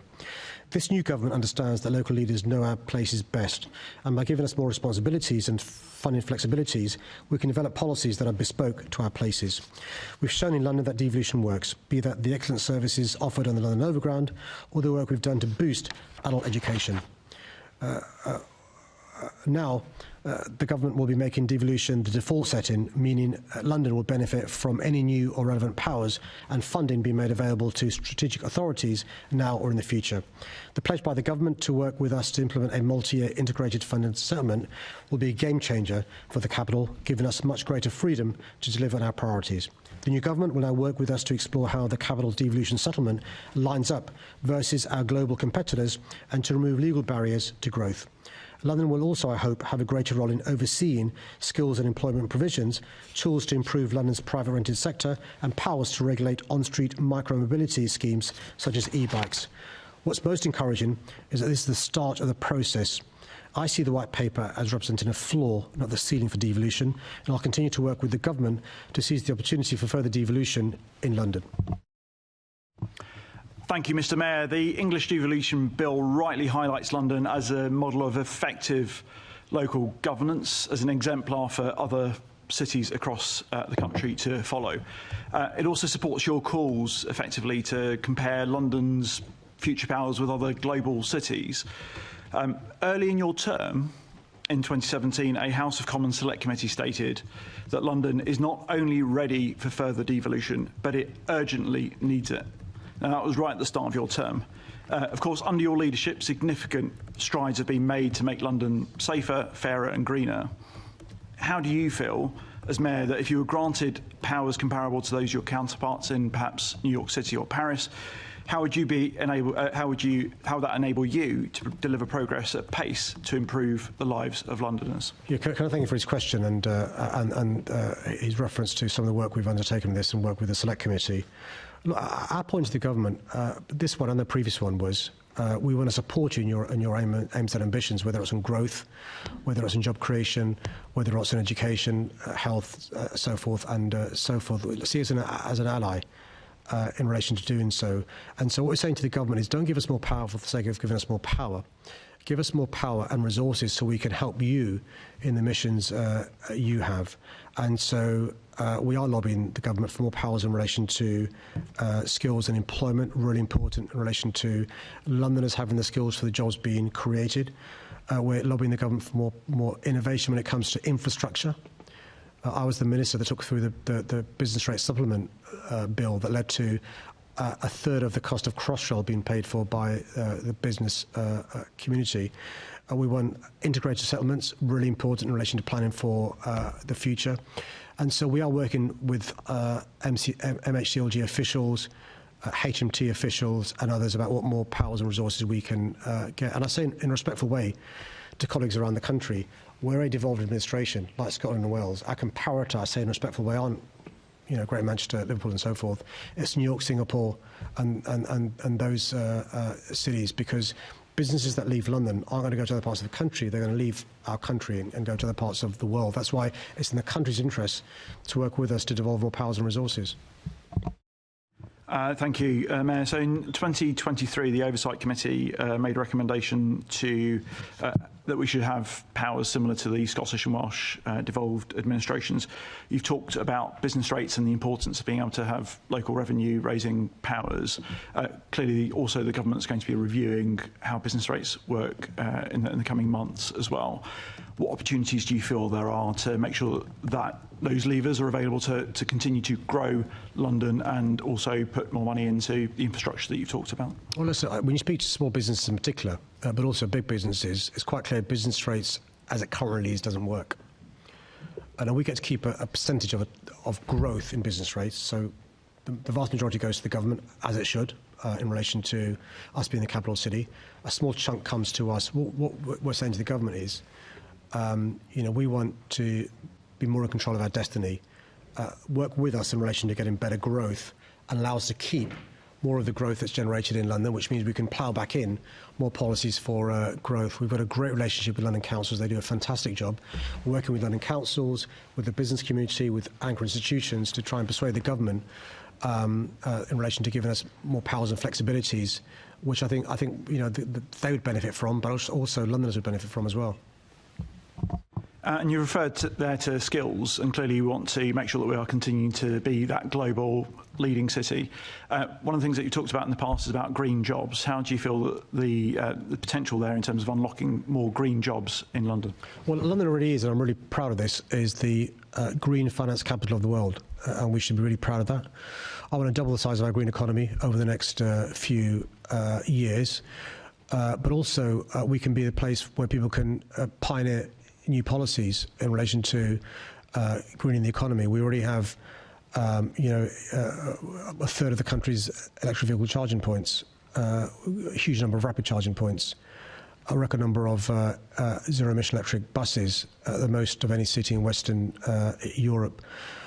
More than a third, almost a half of our taxis are now electric, and I could go on. We want more of that, solar panels, retrofitting, and so forth. Our frontier sectors, in relation to the London Growth Plan, will be a combination of new frontier sectors like AI, clean tech and so forth, but also making the most of things like the green economy. Thank you very much, Mr. Mayor. Assemblyman Member Wilson, please. Thank you. Just very quickly, should county councils be cancelling their elections this year? Well, I'm not sure how to share this with the member, but in London, we don't have county councils. In London, we have 32 boroughs and a corporation, and they do a great job, whatever party they represent. And I'm afraid the member is now out of time. And very quickly, has to be, Assembly Member Polanski. Supplementary voting system for mayor is fairer. Do you agree? Well, the member raises a good question. And he does raise a good question, and unfortunately, he's not going to get an answer. The next question concerns community diagnostic centres, and it's in the name of Assemblymember Rani. Can I thank him for his question? After years of neglect and underinvestment by the previous government, the NHS has been brought to its knees. The 2010s saw the lowest rate of spending growth for the NHS since it was founded, staff shortages and crumbling buildings. As a consequence, waiting times have skyrocketed, with many people struggling to access the timely care they need. This has left a situation where 21% of patients must wait longer than 6 weeks to get a diagnostic test, often in pain, discomfort and uncertainty. So I welcome the government's expansion of community diagnostic centres to improve access and waiting times. By expanding diagnostic capacity outside of hospitals, with up to 500,000 additional appointments per year, patients will be able to get their tests, checks and scans done more quickly and closer to home. Convenient locations, for example, shopping centres and football stadiums, will give Londoners more choice, and these centres will coordinate tests so they can be done in as few visits as possible. All this will reduce pressures on hospitals. Crucially, the centres can help tackle inequalities in access to care by bringing facilities directly into deprived or underserved communities. I'm pleased that we're already seeing examples of this in London with a community diagnostic centre in Wood Green Mall's shopping centre, where 91% of patients are seen in less than 6 weeks, and 77% of patients are from the most deprived groups. Getting the NHS back on its feet will take time, but positive measures like this are the kind of action needed to realise this ambition. Thank you, Mr. Mayor. And the government has said that these diagnostic centres will be open 12 hours a day and 7 days a week, where people will be able to book appointments at places that are more convenient to them. Now, where these centres already exist, for example, in my constituency in Wembley, they're open 7 days a week and 12 hours a day already. But in Willesden, they are not and close at 5 o'clock and are not open on weekends. Now, there has been commitment on £22 billion on the NHS and an additional £1.5 billion in capital funding. How will you be working to make sure that London gets its fair share of NHS resources? Yeah, I mean, it's just worth reminding ourselves that the budget from the Chancellor did give record sums to the NHS, which is a protected department for the reasons he said, but also the years of underinvestment needs rectifying. This one budget won't rectify it. But one of the consequences of the underinvestment is a postcode lottery he referred to, where if you live in one part of your constituency, you can get a quick return diagnosis, which leads to good prognosis going forward. In another part, you're waiting, which can lead to catastrophe sometimes in relation to a lack of diagnosis, which leads to often really dire consequences. I'm lobbying the government to make sure we get a fair share. I meet regularly with NHS London and the director, who does a great job being an advocate and champion for our city. I'll make sure Karen lobbying to ensure we get the resources we need for our city. Thank you. And in my original question, I asked about access to healthcare, and one of the areas in which Londoners are struggling to access healthcare is on dentistry. And just recently, we've now published our report as a health committee on dentistry and oral health. And one of the main recommendations looks at a Labour government commitment in their manifesto around dentistry contract reform, which came out quite evidently in what we heard from experts speaking to the committee and panellists that we spoke to. We're asking you as Mayor to support us and in the call for that contract to be reformed, as the government have put in their manifesto. Can I ask you to also support that publicly and look into the report's recommendations? Yeah, can I thank you for referring to the work the Assembly's done. I've not seen the report yet from the Assembly. I'm more than happy to look at the report and respond accordingly. I appreciate you won't have seen it yet. Another area that we looked at is supervised toothbrushing, which is also a commitment in the government manifesto, which I know your team does a lot of work in terms of public health in early years. So will you also look into recommendations around supervised toothbrushing and how we can target areas in London that have the most need? I can answer that one. On that, I mentioned in answer to the previous question, the work we do with schools, with the London Healthy Schools programme. Part of that, particularly early years, is around supervised toothbrushing, to give children the skills to brush their teeth properly and so forth. And we know the difference it makes in relation to, if you prevention is preferable to the consequences of not brushing teeth properly. So more than happy to look into that recommendation as well. Thank you. There are other recommendations on integrated care boards and also fluoridation of London's water. So I appreciate you won't have time to look at the report, but please do, and hopefully you'll be supporting us in the recommendations. Thank you. Thank you. Will the Assembly agree to extend the meeting in order to complete the business on the agenda? Oh, go on then. Good. I should have actually done that about half an hour ago, but never mind. So apologies for that, but it has to be done. There are no other questions unless the Lib Dems want to use their 14 seconds or the Conservatives want to use their 3 seconds. The Labour group? No? OK. We've reached the end of the questions. Mr Mayor, you are free to go. Can I ask the Assembly to agree the motion which is set out on the agenda in my name, which is that the Assembly notes the answers to the questions asked?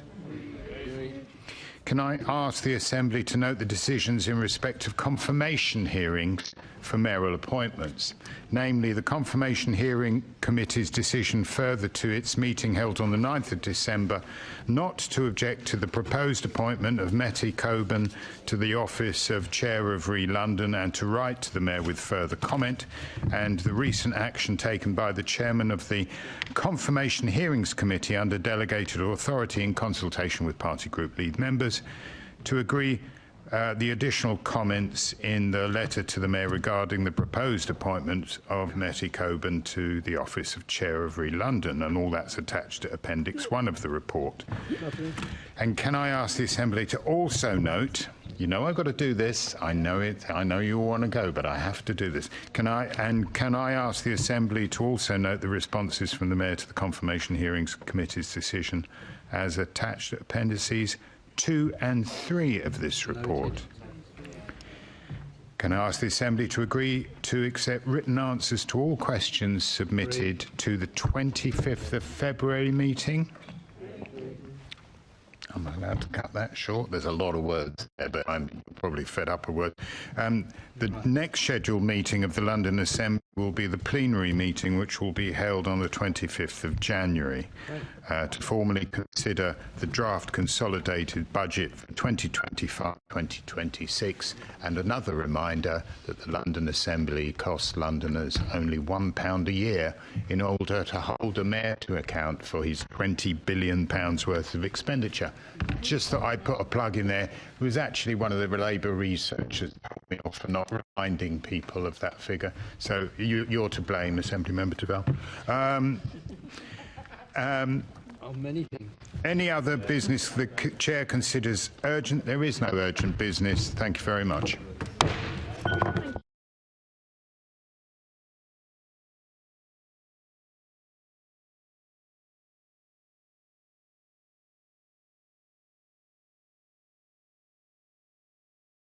Please stand by.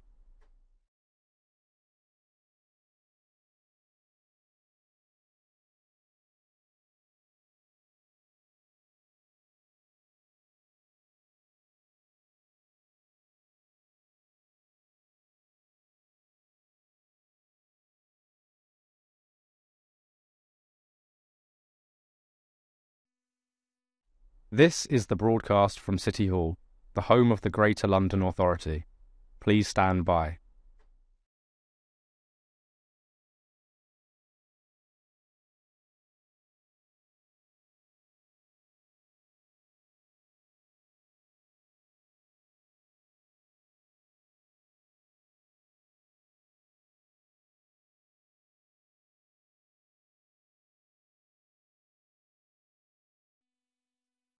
This is the broadcast from City Hall, the home of the Greater London Authority.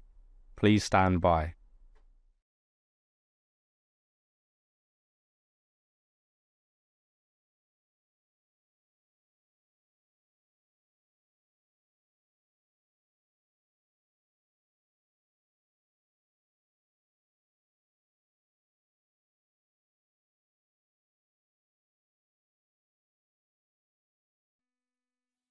This is the broadcast from City Hall, the home of the Greater London Authority. Please stand by.